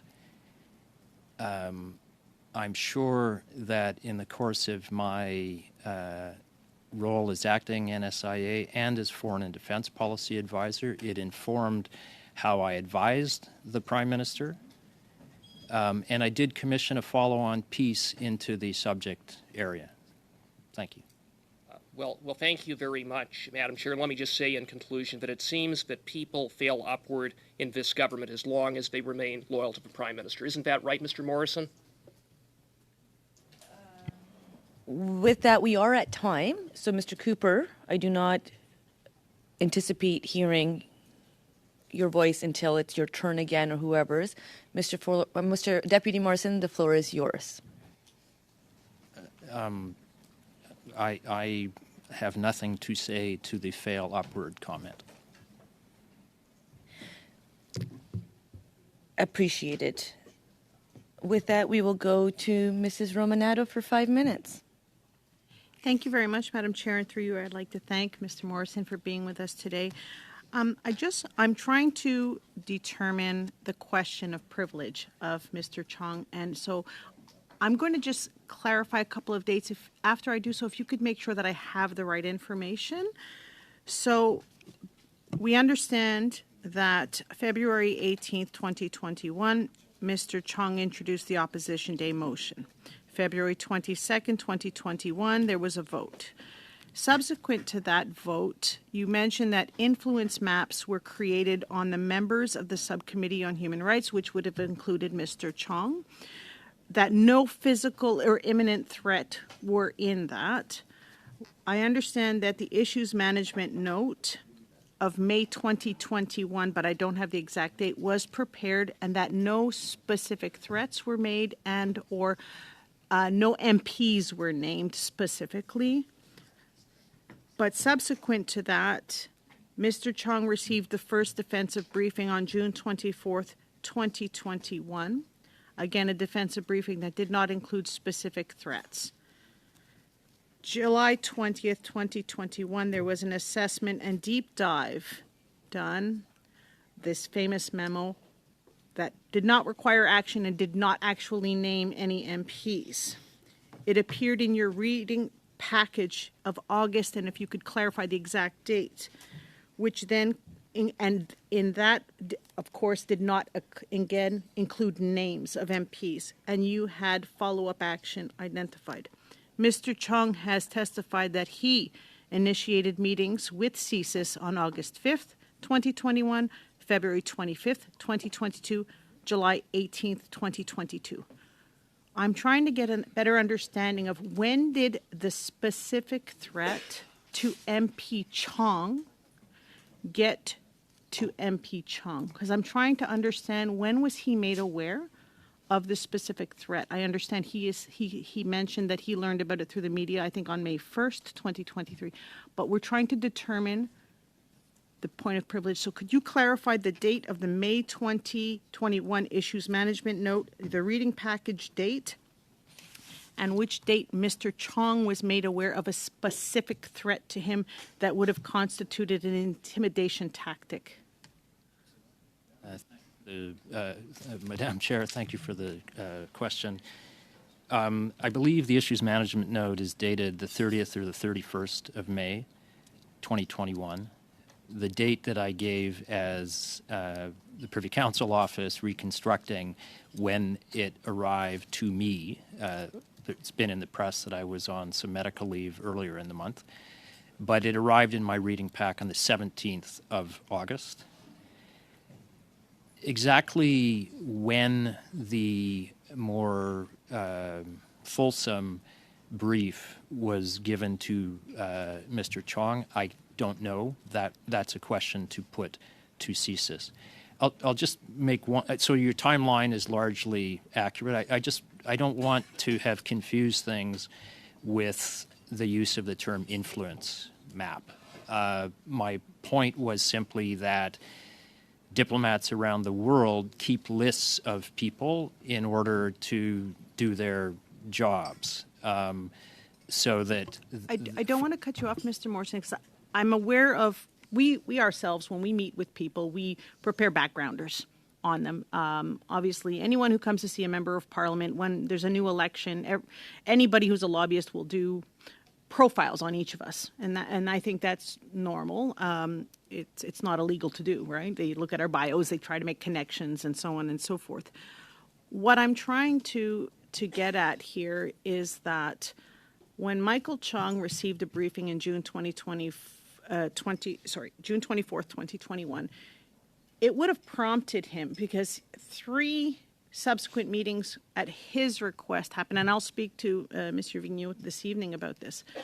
So he was, I think it was more he was providing background to CSIS or information to them based on the defensive briefing. But what I'm trying to understand is, when was Mr. Chong notified that his family and himself were being, I don't want to say targeted, because there were no imminent threats, and I'm not trying to downplay what happened to him, not at all. But what I'm trying to understand is, when was he made aware that he was a person of interest, per se?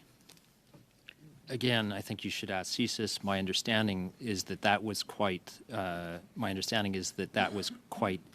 recent. And I want to be clear, the original intel, as I recall it, on as I have read it now, on Michael Trong was not about an influence map. It was definitely something that goes well over the line of foreign interference.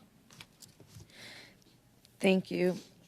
This topic has expanded, but I do appreciate the commentary on the question of privilege, because based on question period yesterday, it sounds like our colleague would like to see a response coming out of this committee. So helping us to get to being able to get to a response would help satisfy the person whose question of privilege it is, namely Mr. Chung.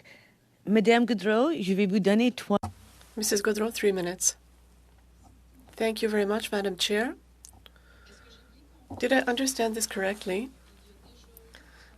Because we see that a lot of work has been done, and it seems to be amazing to filter the information, to be aware of the information, to go through this entire process of disclosure. So at some point in time, did somebody sound the alarm to say we need help? Because we have witnesses that told us that it was almost an impossible task with thousands of reports to read. Did you mention that this was an extreme task to assure this level of oversight? Chair, I do think there is an issue with triaging the relevance of the information that comes in because of its volume. And I think this is part of the tightening up within the public service that Jody Thomas and others have spoken about. There's a difference between a piece of intel that names names and says things might happen to those people, and a piece of intel and I should say most of the intel that I consume in my current job is intel about things happening out in the world.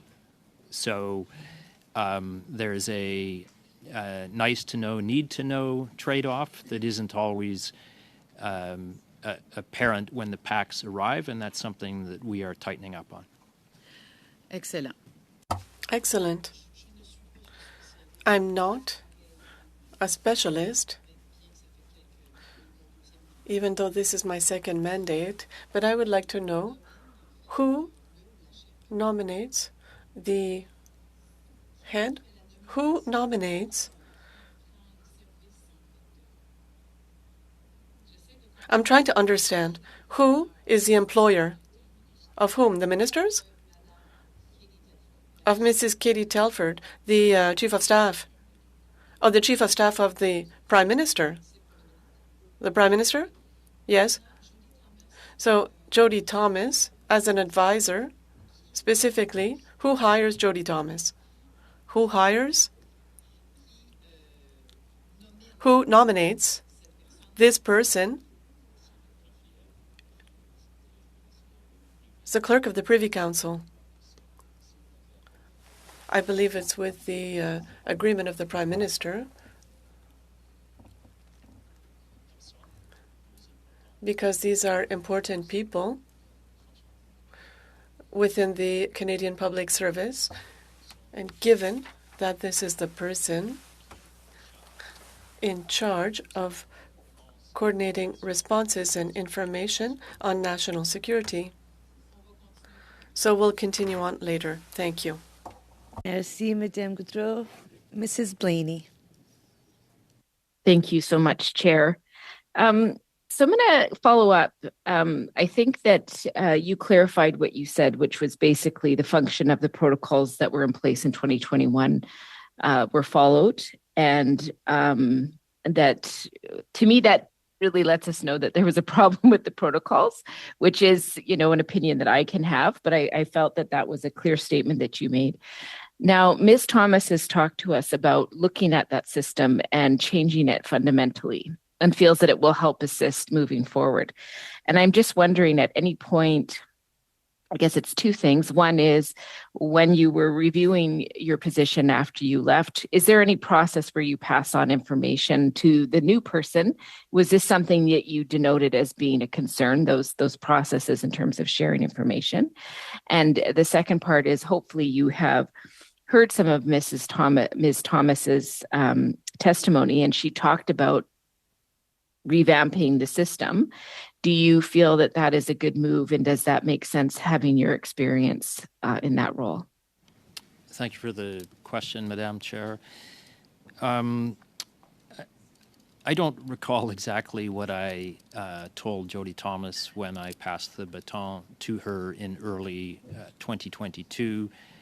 I do recall we talked about personnel and some other things, but your broader question about some reforms and tightening up the system, I think that is a good idea. I started to say in response to another question that the world has changed. And I think that we have some structures and processes and so on that were optimized for a different time. The nature of threats to Canada has changed. I think that should be very clear. We're now in a geopolitical environment unlike any that I have experienced in my 30-some years on the international scene. And so when the world changes, I think it's incumbent upon structures and systems and outlooks to change as well, and that would include how Canada processes intelligence, produces intelligence, gets intelligence to policymakers, and so on. I think my time's up, so thank you so much. Mrs. Blaney, you put a smile on my face. Thank you. Mr. Nader, 5 minutes. Thank you, Madam Chair, and through you, thank you, Mr. Morrison, for joining us here today. I want to follow up on some comments and some dates that have been thrown out.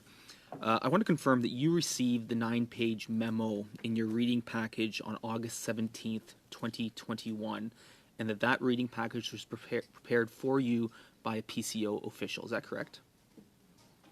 Yes. Are you aware that 2 days prior to that, August 15th, the Prime Minister dissolved Parliament, triggering an election? Were you aware of that fact at the time of August 17th? I was aware that an election had been called. You, as National Security and Intelligence Advisor, were a member of the panel of 5, the Critical Election Incident Public Protocol. Am I correct in that? Yes, you are. So the fact that a PCO official provided you on August 17th, 2 days into a writ period, with a memo indicating that parliamentarians were being targeted by a foreign regime, you as National Security and Intelligence Advisor, you as a member of the panel of 5, didn't twig to the fact that this could be an issue in a campaign that had just been called 2 days prior? Madam Chair, thank you for the question. Let me begin by saying that my participation in the panel of 5 and my awareness of the role that panel plays during our elections began when I was named acting National Security Advisor on the 1st of July. There were, I recall, I think several meetings of the panel of 5 and briefings of the panel of 5 and scenario playings of the panel of 5 in the run-up to a widely anticipated election. My clear expectation was that if there was any real and imminent threat to Canada's democracy, the SITE task force would make that part of their regular briefings and, in fact, part of their daily written briefings to the panel of 5. So the answer to the question is no. I did not anticipate being informed of a threat to Canada's democratic processes in a lengthy info note that came without warning in my pack. With the greatest of respect, sir, You were informed. You were informed on August 17th, 2 days in the RIP period. You, as National Security and Intelligence Advisor, you, as a member of a panel of 5, were informed of foreign activities targeting Canadian citizens, targeting Canadian parliamentarians. You were informed, sir. You can't say that because you weren't informed in the capacity of the CEIPP, you were informed as the National Security Intelligence Advisor. That's the fact that's troubling to me, is that 2 days in the RIP period, PCO saw fit to provide you with a 9-page memo on foreign interference in Canadian elections, and you did not twig to that fact or deal with it through the through the critical election incident protocol. I find that simply astonishing that someone in your position, you say you're not a career public servant, but sir, you've been in the most senior ranks of government for over a decade. So you can't hide behind the fact that you're not a career public servant. And frankly, listening to the testimony today, I fear that you've watched Yes Minister and taken that as a training guide rather than as a comedy. I'm reminded of Sir Humphrey Appleby, who said clarification isn't meant to provide clarity, it's meant to put oneself in the clear, and that is what we're seeing here. You mentioned that there was a follow-up piece, that you asked for a follow-up piece. On what date did you ask for that follow-up piece? May I begin, Madam Chair, by stating explicitly that my opening remarks were in fact intended to provide clarity to an issue that has bedeviled many people, understandably, because it's a complex issue. I said explicitly I think there are 2 areas of misunderstanding on the July 2021 memo, and I did my best to try to inject some clarity into that. The answer to the question is I don't recall the exact date that I asked for the follow-up memo. So I would ask then, could you come back to this committee and provide the date on which you asked for the follow-up memo and the date that you received follow-up memo, and if you could share that memo with this committee? If I could answer, Madam Chair, I'm sure the follow-up memo is top secret and therefore unable to be shared with the committee. I'm told that I saw a draft in December of 2021 and that the memo was finalized in January of 2022. For the record, most of it has already been published by Global. Okay. Excellent. Thank you. Mr. Baines. Thank you, Madam Chair, and thank you, Mr. Morrison, for joining us today. I'm just going to go back to a question my colleague put forward. You had mentioned that there was a committee on human rights where all the members, including Mr. Chong, were sanctioned and targeted. In that same vein, like every member of parliament's been sanctioned by Russia, and now we've seen news reports suggest Russia was involved in information campaign, fueling the convoy. Like, are we targeted? Is that constituted, like being sanctioned, is that a target? So I think of these things, or I think the community thinks of these things as part of a spectrum. And yes, sanctions is obviously a form of targeting. So my answer would be yes. Anyone that has been subject to sanctions by Russia or anyone else has been targeted because research needed to be done to know how to create the list of the people that were subsequently sanctioned. So that target constitutes as a threat, or are we under threat? The sanctions that were meted out to the members of the International Human Rights Subcommittee of the Standing Committee that I mentioned were sanctions about travel to China and about financial dealings with China. So that is in itself the sanction. It isn't a threat, and it doesn't constitute foreign interference because it's all above board. Canada does this all the time with respect to Haiti, with respect to Russia, with respect to Belarus, with respect to Iran. So the process of researching individuals in a different country and then later sanctioning them is part of how diplomacy and sanctions work. It is not in itself foreign interference. I'm going to move into, after learning about the situation with our colleague, Mr. Chong, government expelled Zhao Wei from the country. Is it difficult to expel a foreign diplomat?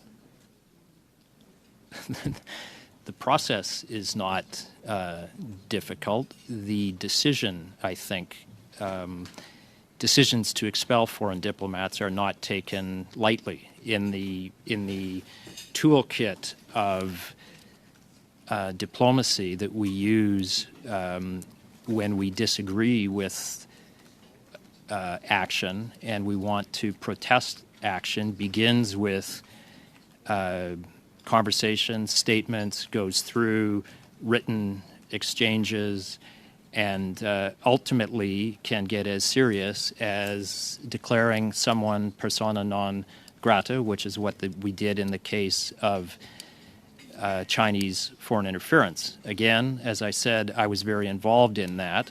There is a public perception about Mr. Zhao's activities. Let me say that the Vienna Convention allows you to expel anyone for any reason, and you don't have to give a reason. We have been very clear with China going back several years that foreign interference is unacceptable. Police stations are unacceptable. Balloons are unacceptable. And interference in our institutions and our democracy is unacceptable. So we eventually expelled a foreign diplomat, and China then, as everyone knows, on the 9th of May, expelled one of our diplomats. Okay, and I'm going to move into, on June 2nd, at another committee that I'm a member of, we heard from Dean Baxendale, Chief Executive Officer of China Democracy Foundation. He told us that, quote, under the Harper government, a number of MOUs were entered into directly with the RCMP. This allowed some 25 China Communist agents, we'll call them, quote, policing agents, unquote, to enter the country to look at repatriating supposed criminals from Canada. A number of them were deported during that period of time, about 290 of them. Is that consistent with the types of arrangements the Harper government was signing to improve relations with China, and would that be consistent with China's MO? I'll answer very quickly, Madam Chair. It's not a subject I know anything about, and several folks have commented on my trajectory. I only arrived back in Canada right at the end of the previous government. Thank you. Monsieur Berthold, 5 minutes. Cooper, 5 minutes. Thank you very much, Madam Chair. Mr. Morrison, in answer to the last question posed by Mr. Nader, you said that with respect to the follow-up to the July 2021 CSIS memo, that you saw a draft in December of 2021, and that draft was finalized in January of 2022. And when Mr. Nader asked you to provide a copy of that to the committee, you said that you would be unable to, but that much of its contents had been reported in global news. And for the record, Madam Chair, I would like to note that global news did, in fact, on March 8th, report a January 2022 special report that was prepared by PCO, which was date-stamped and finalized, suggesting that it was intended to be read by the Prime Minister and his senior aides. That memo, or special report, contained, among other things, that, quote, a large clandestine transfer of funds earmarked for the federal election from the PRC consulate in Toronto was transferred to an elected provincial government official via a staff member of a 2019 federal candidate. that, quote, we assess that Canada remains highly vulnerable to Chinese foreign interference efforts. We base this judgment on intelligence that highlights deep and persistent Chinese Communist Party interference attempts over more than a decade, and that the group allegedly involved at least 11 candidates and 13 or more aides. In short, Mr. Morrison, you have conceded what the Prime Minister and this government have repeatedly denied and attempted to cover up. Did that PCO memo, that January 2022 special report, come to the attention of the Prime Minister? Thank you for the question, Madam Chair. I left PCO on or about the 5th or 6th of January of 2022, so I don't believe I even saw the memo until very recently, so I can't answer whether it came to the attention of the Prime Minister. What I will say is that all such allegations of money transferring hands and direct influence in our democratic institutions by the People's Republic of China were investigated by the independent special rapporteur, and I would commend his report to anyone wishing further information. Madam Chair, I think pretty incredible. You, changing gears, Mr. Morrison, through you, Madam Chair, when you last came before this committee, you said that there was no spike in foreign interference in either the 2019 or 2021 elections. And I'd ask you to explain how you can reconcile that assertion with the CSIS briefing that Aaron O'Toole received, wherein he was informed that in the 2021 election campaign, Beijing had launched an orchestrated campaign targeting him and the Conservative Party. Thank you for the question, Madam Chair. I would respectfully suggest that questions about what CSIS did or did not brief to Mr. O'Toole be put directly to CSIS, and I know there'll be an opportunity to do so this evening. I was a member, as I think the committee knows, of the panel of 5 for the 2021 election. I've answered the question on this several times. We were not made aware of any spike in foreign interference during either the 2019 or the 2021 election, and that finding was validated by 2 separate after-action reports. Thank you, Madam Chair. So do you not find it, Mr. O'Toole was briefed of foreign funding to create misinformation, human resources to amplify misinformation through proxies coordinated by the United Front Work Department, foreign-controlled social media platforms spreading disinformation, and an active voter suppression campaign against Mr. O'Toole and the Conservative Party. Are you suggesting that these activities are normal, that wouldn't constitute a spike in foreign interference by a hostile state such as Beijing? Madam Chair, thank you for the question. I would say that I am familiar with the account that has shown up in the media of what took place in that briefing. I'm also saying that what I've said before, there's a baseline level of foreign interference in Canada that did not spike in the 2021 election, and that finding has been validated by independent observers. Thank you. So just so everyone knows, I've entered into the 3rd round of questions. So where we go 5, 5, 2.5, 2.5, 5, 5, because that will bring us to possibility of a 4th round, which then I'll adjust to balance out every member, each party getting an equal amount of time. So I'll just watching the clock, and I'll keep doing that. And please, if we continue like this, we'll actually get through it all. Mrs. Romanado. Thank you very much, Madam Chair. And I want to thank the witness again because he's walking us through a timeline that is going to help us put the puzzle pieces together. As I mentioned, pieces of information and or intelligence taken in its individually, are hard to put the puzzle pieces together. Mr. Morrison, you mentioned the reading package August 17th, 2021 had information which included the July 20th memo, that prompted you to do a follow-up, which you then saw in December 2021 a draft, which was finalized in January 2022.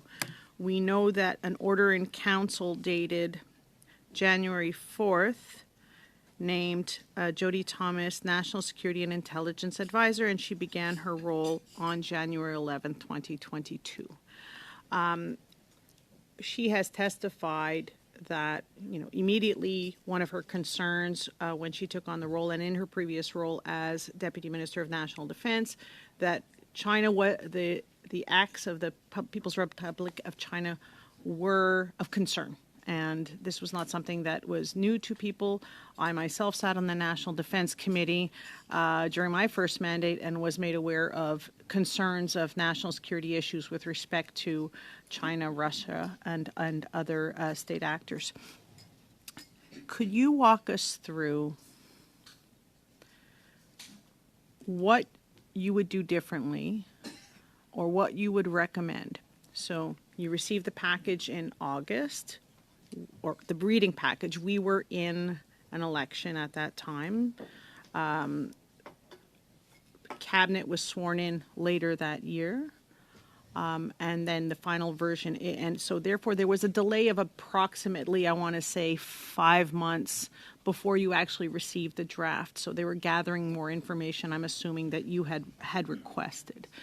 Could you let us know what would you do differently, or what would you recommend us to help the NSIA and future NSIAs and departments to see if there's something we could have been doing differently in that timeline? Because it seems like quite a bit of time from the time that you requested the follow-up and the time that the draft came. But I'm assuming intelligence is not something that, you send out an email and hope to get information back. This is gathering, and there's various people working on that. And as you mentioned, we were dealing with also the evacuation of Kabul. Could you let us know what you would recommend in that regard? Thank you for the question, Madam Chair. My intent in commissioning the new memo, and I should say it was also a report not intended for anybody to take action, is I wish to drill down to try to convince myself of the details, more of the details of exactly what had been going on. My information is that the United Front Workers Department of the Communist Party of China has existed in one form or another in Canada since the 1950s.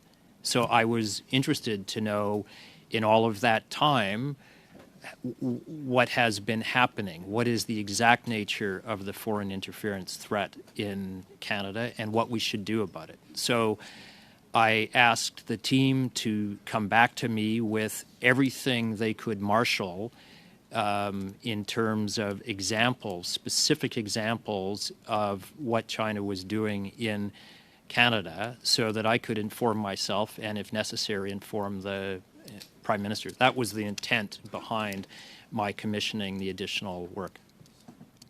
Thank you for that. And without revealing intelligence information, in furthering that deep dive or asking for follow-up, were the specific names of members of Parliament then provided to you?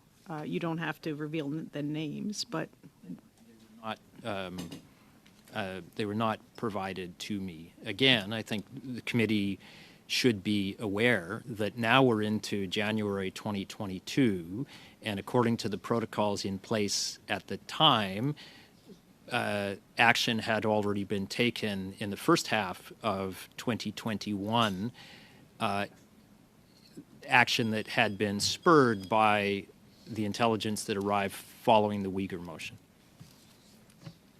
That was very helpful. Thank you. Madame Gaudreau. Madame Gaudreau. Thank you. We will continue our discussion. I'm trying to see who is responsible for the individual in the job. So, Chief of Staff is the Prime Minister, the advisor, Mrs. Thomas, it's also the Prime Minister.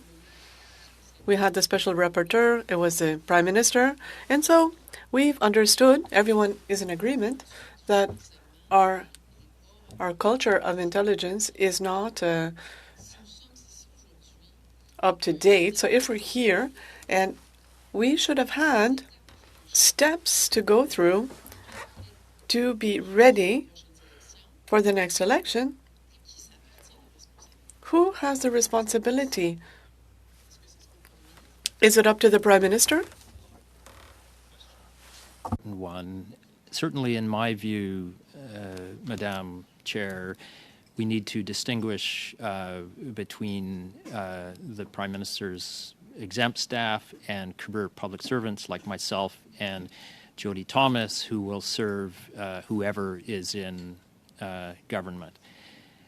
I went on at some length in response to another question about as did Madame Thomas, about the changes to legislative frameworks and to public service business practices that are being undertaken right now to tighten up systems. I've also made the point that some of our systems may not be optimized for structures and systems may not be optimized for the threats Canada faces now and in the future. That is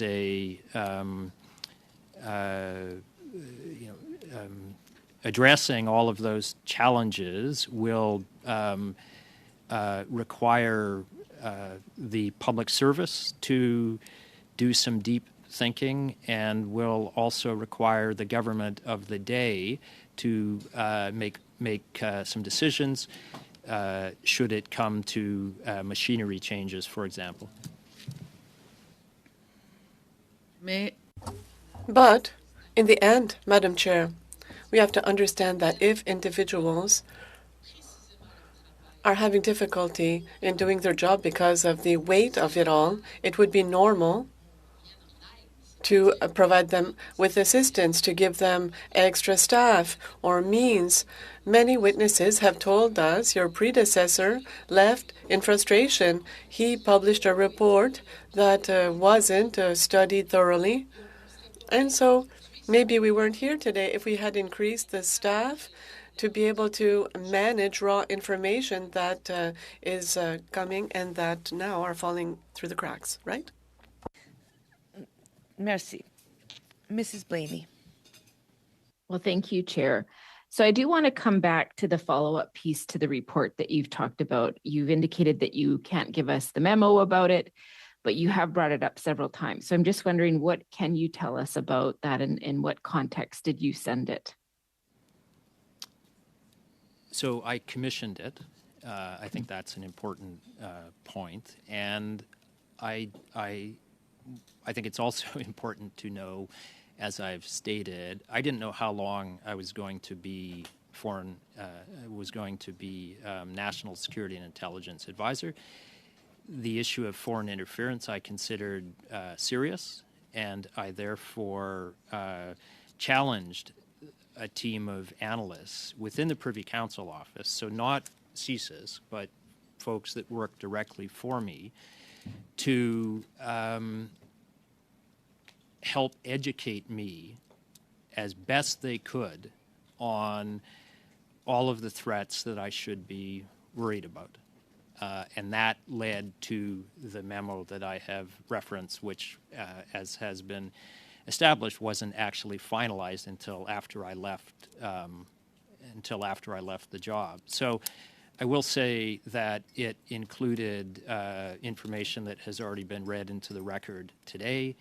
It included international comparisons because Canada is certainly not the only country that has faced foreign interference from China. Some of our Five Eyes partners have.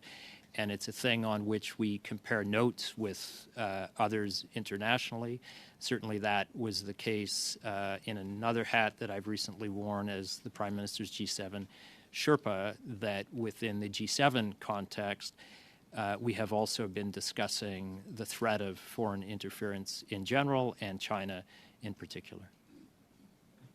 So speaking of foreign interference, we know that one of the challenges is that when we have people in Canada that have loved ones in these authoritarian countries, sometimes what they're asked to do is impacted by what could happen in other countries. But we know we don't have jurisdiction there.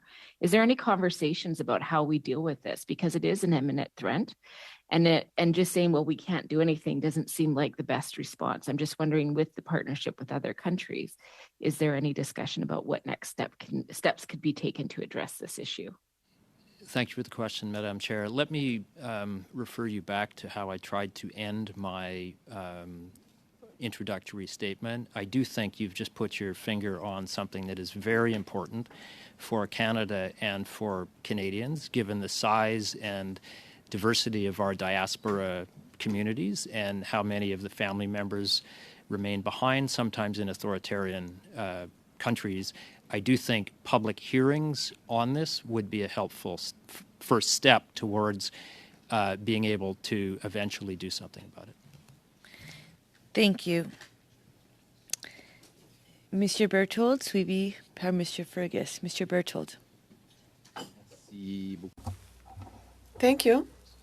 Mr. Morrison, I've been listening since the beginning, and I've heard several witnesses since the beginning of these hearings on the Michael Chong file. And one thing that amazes me is that nobody has taken the responsibility for the information that was transmitted or that was distributed. You have spoken about these memo that spoke to foreign interference.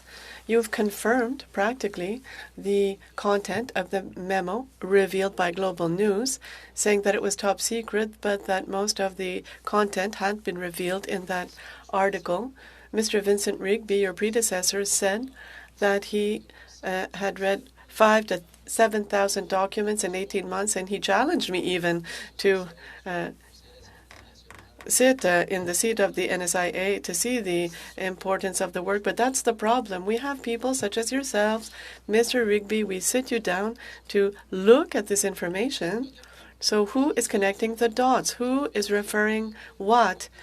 Who is determining what happens? The way that I've been listening to you since the beginning. I've heard people who testified here. Everyone was informed, but nobody made a decision. When you see the word information, or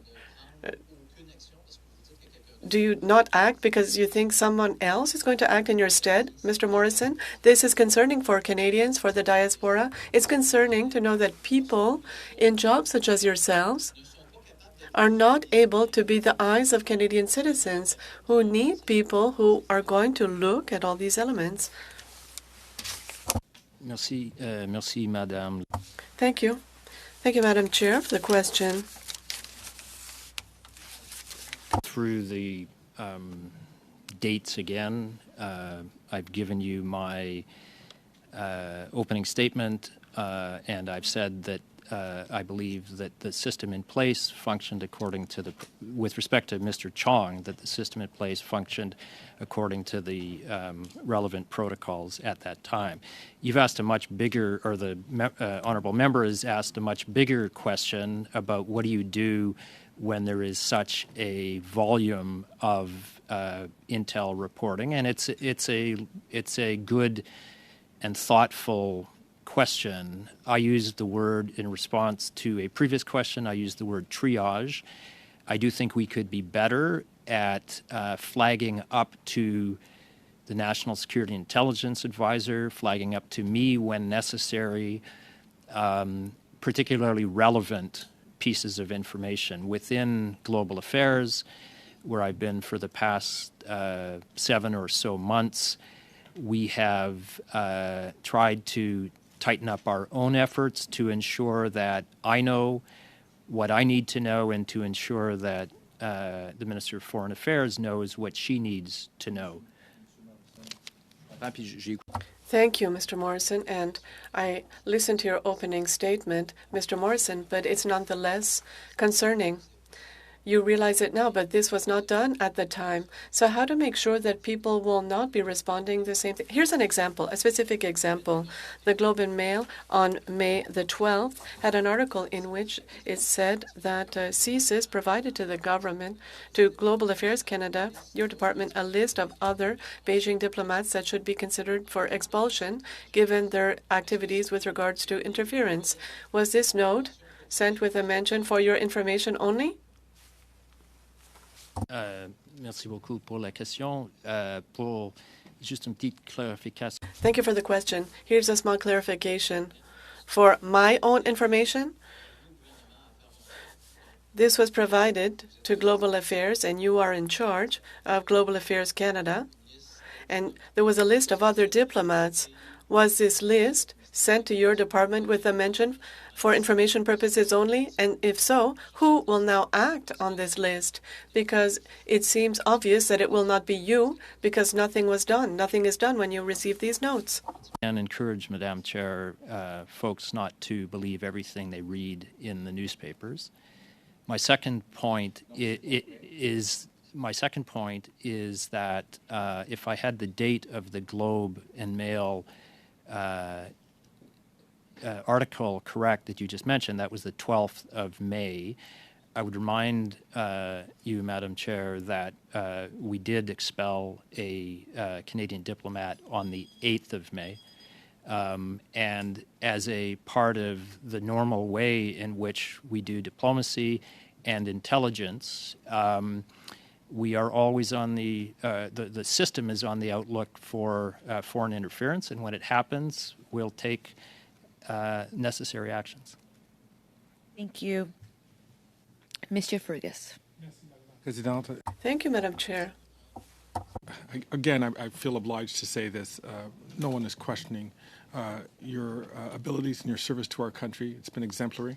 And certainly I will only presume, because I have only evidence to say so, that you have conducted yourself honorably and with a lot of attention to the detail. And you do the best that you can. As Mr. Rigby had pointed out, your predecessor rather, there's a lot of reading material that comes across your desk. As you answered questions to me in terms of things which are being sent up for information or things are set up for action, if it's classified for information, that's stuff that you do carry on. And even in spite of getting an information note, you still acted on materials because your experience had taught you that there's something that you want to dig further on. So I thank you for your work. I'd like to go back to a question. There was a question regarding the Johnson report. Mr. Johnson said on page 21, I quote, "There is uncertainty about whether there was money, if it actually went to the staff or the provincial MPP, and there is no intelligence suggesting any federal candidates received these funds.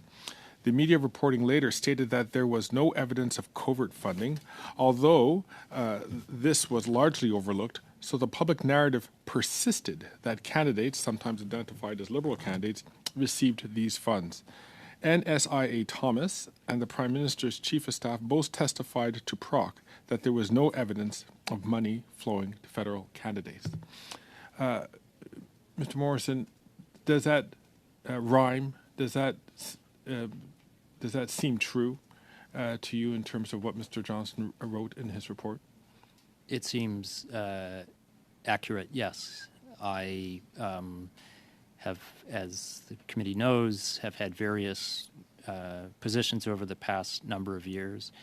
I was one of those who was determined to get to the bottom of this. I was interviewed by the independent special rapporteur, as well as many others were on multiple occasions, and I would encourage anyone who has not read the independent special rapporteur's report to read it, because I think it is a very credible account. It is not accurate to suggest that Mr. Johnson said, "Trust me." I recently appeared in camera before NSI COP, a different committee, and that was only several days ago, and went over many of these same issues. So I, as a Canadian and as a Canadian official, am very satisfied that Mr. Johnston had access to what he needed to have access to and got to the bottom of the kinds of issues that you just mentioned. Thank you for that. I do agree. I think it's actually a very easy read. It was very accessible. I found that it was not, but it was very far away from being a whitewash. It was very much a very frank note, which identified where we've been, what the threat is, or what the threat seems to be now, and where it's in the direction in which it's trending, and what steps we need to take to make sure that we close that gap. So is there anything in the report, in the Johnston's report, that you would take issue with, given your experience, knowledge, and depth of experience in all of this?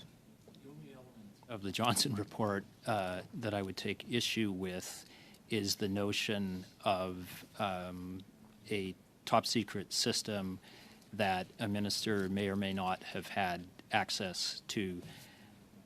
I know such systems exist within Global Affairs Canada and exist within the Privy Council office. I've never personally used one, so I doubt very much that a minister's office, I don't know how the minister's office at Public Safety is set up, but since I joined the Canadian government about 10 years ago, all of the intel that I have ever seen has come in hard copy. Thank you very much for that. And that also, again, is consistent with other testimony which we've had around this table from members of the national security and intelligence community. Thank you very much, Madame la Présidente. Thank you very much. We're going to now enter into our final round. Deputy, as you know, we started about 10 minutes late, so we'll just be going about 5 minutes past the hour, 10 minutes past the hour. And what we'll do is we'll do 5 minutes to Mr. Calkins, followed by 5 minutes à Monsieur Fergus, 5 minutes à Madame Gaudreau, et puis finalement 5 minutes to Mrs. Gaudreau, and then 5 minutes to Mrs. Blaney. Thank you, Madam Chair, and thank you, Mr. Morrison, for coming back to committee. Can you just reiterate for the committee and for people who are watching, how many times did David Johnston meet with you in regards to the report that he issued? 3 times. Was that in person, over the phone? How did that happen? On all 3 occasions, I went to a location in central Ottawa where this process, or from where this process was being conducted. It was in a secure facility. On one of those 3 occasions, I recall Mr. Johnston being on video. On the other 2, I believe he was there in person. So you say it was only 3 times. I do believe there's information out there suggesting that you met with him 4 times, but I'm not going to get into. I believe your question was when he was preparing the report. I've met with him an additional time after the report came out. Thank you. So a total of 4 times. Total of 4 times. Thank you. Now you've said today before this committee, and you talked about the special report. In your conversations with David Johnston, because I don't see any reference in the Johnston report about the January 2022 special report. Did you disclose or have a conversation with Mr. Johnston about that special report? To the best of my recollection, in all of my interactions with Mr. Johnston and his team, we were not dealing principally or even occasionally with individual pieces of intel. The first time I met Mr. Johnston was on Easter Monday in the afternoon, and it was really, I believe by that time Mr. Johnston had introductory briefings by a range of federal public service colleagues. As Deputy Minister of Foreign Affairs, I'm responsible for something called the Rapid Response Mechanism. I was on the panel of 5, but I believe most of the introductory briefings came from the security and intelligence community. And I was interested, and he was interested, I think, in learning more about the difference between foreign interference and foreign influence. And you needed to go to a remote, secure location to have that general conversation? It seems to me that if you're going to a secure location to have a meeting, you would be talking about classified information. Am I missing something? The setup, and I believe it was established by the Privy Council office, had a secure location and a top secret location, if I remember. I know I had to leave my phone outside and take off my smartwatch, and that is because such conversations can range over a wide variety of topics, and we therefore took appropriate protections. You talked about your role on the panel of 5.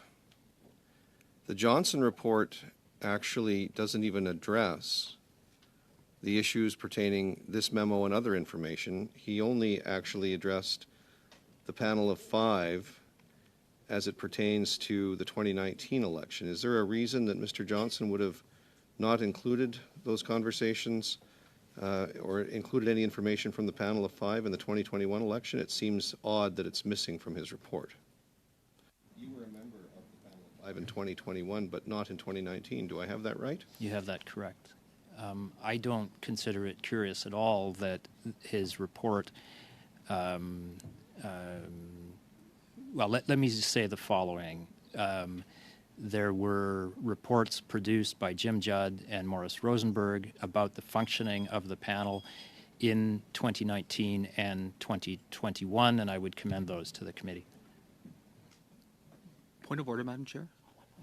I do have one more follow-up. Sorry, I have a point of order, Mr. Nader. Sorry, Madam Chair, I will be exceptionally brief, but I don't want misinformation before the committee. And in a document table yesterday by Mr. Fergus, April 10th, April 12th, April 13th, and April 25th, 4 times before Mr. Johnson's report was tabled, Mr. Morrison met with Mr. Johnson according to the documents tabled by Mr. Fergus. So I just don't want misinformation to hang before the committee. May I respond, Sorry, I'm just going Madam to. Chair? I'm just. My recollection, if I met 4 times with David Johnson before the publication of the report, I apologize. That's my that was my recollection, and the record can be conducted or corrected accordingly. Thank you. We appreciate that because I think it's there is a lot going on, but I think Mr. Nader's point is well received, and we appreciate the clarification, and that means the record does reflect accurately, and we'll make sure your comments match. I am going to, Mr. Calkins, just because the exchange was so peaceful and good, yes, one more question to you. So I have in my hands an article from Global News by Marc-Andre Cossette, who says that through a statement issued by your department while you were, I believe, the Deputy Minister of Global Affairs, you said, Mr. Morrison does not recall having received any written material regarding threats to MPs during this time, according to a spokesperson for Global Affairs Canada, where Morrison now serves as Deputy Minister. He also does not recall any oral briefings or discussions on the issue while NSIA, the department said in its statement. Yet you've admitted today before this committee that you were not only functionally aware of threats to members of Parliament, even though you claim you didn't know their names, and you said that you are acutely aware and have even taken credit for initiating responses to the special report in December, originating in December and talked about in January of 2022. So how can you have a premeditated, vetted correspondence coming out of your department while you're the deputy minister that completely contradicts what you've said here today at this committee? Thank you for the question, Madam Chair. I believe the actual question had to do with targeting of MPs, and that's the question to which I responded. And I not only claimed not to know the names, I didn't know the names of any of the MPs that had been targeted until I read them in the press. Thank you, Deputy. Mr. Fergus. Thank you very much, Madam Chair. Mr. Morrison, you participated in, first of all, as a result of your work as an SIA, you are privy to a number of documents which are of top security and national security at the highest levels. You have come to this committee and testified and frankly illuminated us on a number of issues. You participated in the review by the independent special rapporteur, and as you had mentioned in the previous questions, you went to a secure room, you received the information, you answered questions fully and frankly. You've appeared before the National Security and Intelligence Committee of Parliamentarians, and yet you're still able to come here and tell us to the best of your abilities without fulfilling your responsibilities or your obligations to keep secrets secret. But yet you were able to share with us a number of information, a number of facts and information which has allowed us to glean a lot more about what is going on. I'm not going to ask you a political question, but this is a serious question. Does being informed and being privy to these secret information, has that stopped you from being able to provide to the best of your abilities a frank exchange with members of Parliament without threatening or compromising our national security? Thank you for the question, Madam Chair. I think David Johnston talked when he was before the committee about needing to have some kind of firewall in his head or some kind of protection against revealing things that he's not supposed to reveal. That is an aspect of this business that all of us in the business have to grapple with.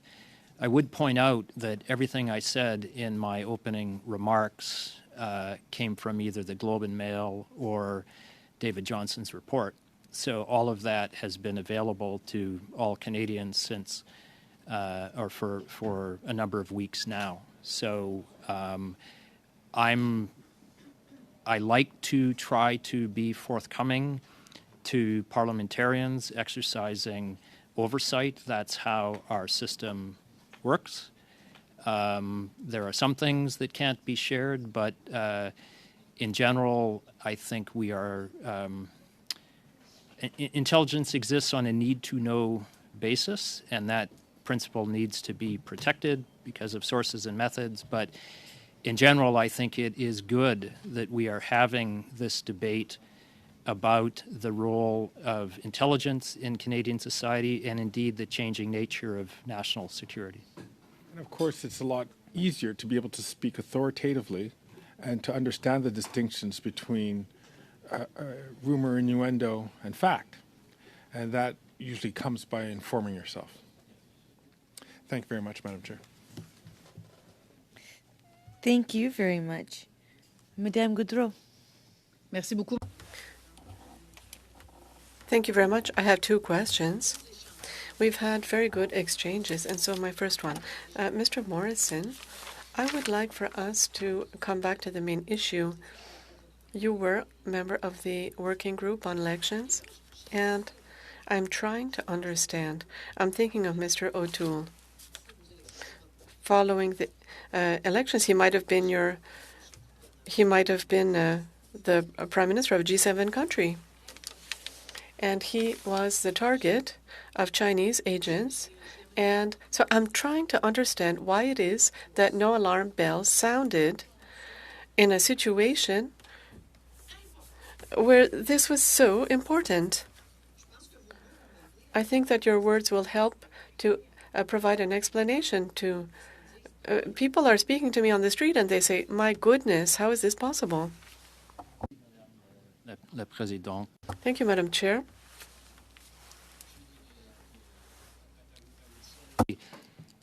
In answer to your question, and this is what I was trying to get at in the way I framed my remarks, I think anyone who's the leader of an opposition or aspires to be the leader of a G7 country or any country, frankly, should recognize that they are very likely to be targets for foreign intelligence agencies, for foreign governments. Those could be targets of influence, targets of interference.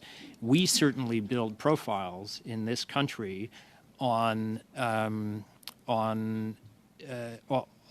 all sorts of people in other countries because that's what our national interests demand. It is important to know the background of the inclinations of the likely policy positions of leaders and opposition leaders in other countries. So I tried to say several times that there is nothing necessarily nefarious in a foreign government building a profile on a prominent Canadian. As I've said, this is part of what we do via our embassies, and frankly, it helps make our diplomacy more effective. If the Prime Minister knows something about the background, something that's not available on the website of a foreign leader before he meets that foreign leader. It was said by one of my questioners from this side of the room that that seems to be normal activity. It crosses a line when it is coercive, deceptive, or threatening to an individual or an institution. That is the definition of foreign interference, and that is what is unacceptable. So once again, the thresholds are something extremely important. Otherwise, what we see here is that it doesn't seem to be sufficiently important, even though it is. And my last question, you were a representative at the G7 summit, Charlevoix, and the G7 summit in Charlevoix. And so there was a mechanism of rapid response that was implemented at the time. And we have to say this. So this mechanism should have worked very well at the time, but did it fail? I'm talking about the leader of the official opposition here, potentially the Prime Minister. So why, in the past, were we able to do things, and now I'm trying to understand. I still fail to understand. Madam Chair, that's an excellent question. The member is correct. Following the Charlevoix summit in 2018, Canada did create a mechanism that is called the Rapid Response Mechanism to try to coordinate the G7 countries to identify and bring to light issues. Misinformation and disinformation. It is that mechanism, and Canada hosts the Secretariat for the mechanism within Global Affairs. It is networked throughout the G7 countries. It is that mechanism that was operative within Canada during the 2019 and 2021 elections, and I'd be happy to follow up directly afterwards on the question. Thank you so much. Mrs. Blaney. Well, thank you so much, Chair. And this will be my final round with you, Mr. Morrison. So I thank you for your time with us today. Something has been niggling in the back of my mind as we've asked you questions. And one of the things that I remember you saying is that when you received the intelligence, you trust that action would have been taken, appropriate action. So I'm just wondering if I am missing something. We've had intelligence agencies in here, and they have testified that they give information, but they do not recommend actions. So I'm just wondering, based on that, I'm trying to understand where in that process you felt that action had been taken. Thank you for the question, Madam Chair. Action had been taken by the same organization that produced the intelligence. So it is an accurate statement that the way the system works is that the collectors collect and they feed to consumers, and on the basis of portraits that form over time from disparate pieces of intelligence, the kinds of one-off reports that I spoke of, sometimes they're only a paragraph long, right up to the kind of 9-page assessments I spoke of, that is meant to allow consumers such as myself and others that are advising the government to form pictures of what's really going on out there. There are multiple collection agencies and there are multiple consumers. In the case that we're talking about of threats against Canadian MPs, it happens to have been the same agency, to the best of my recollection, that first picked up the intelligence, and they were the ones that then did the defensive briefing to Mr. Chong. So in general, there's a collection function and an assessment function, and then the likes of people like me read or are briefed or participate in discussions on intelligence. And I should say that those discussions are not only informed by intelligence.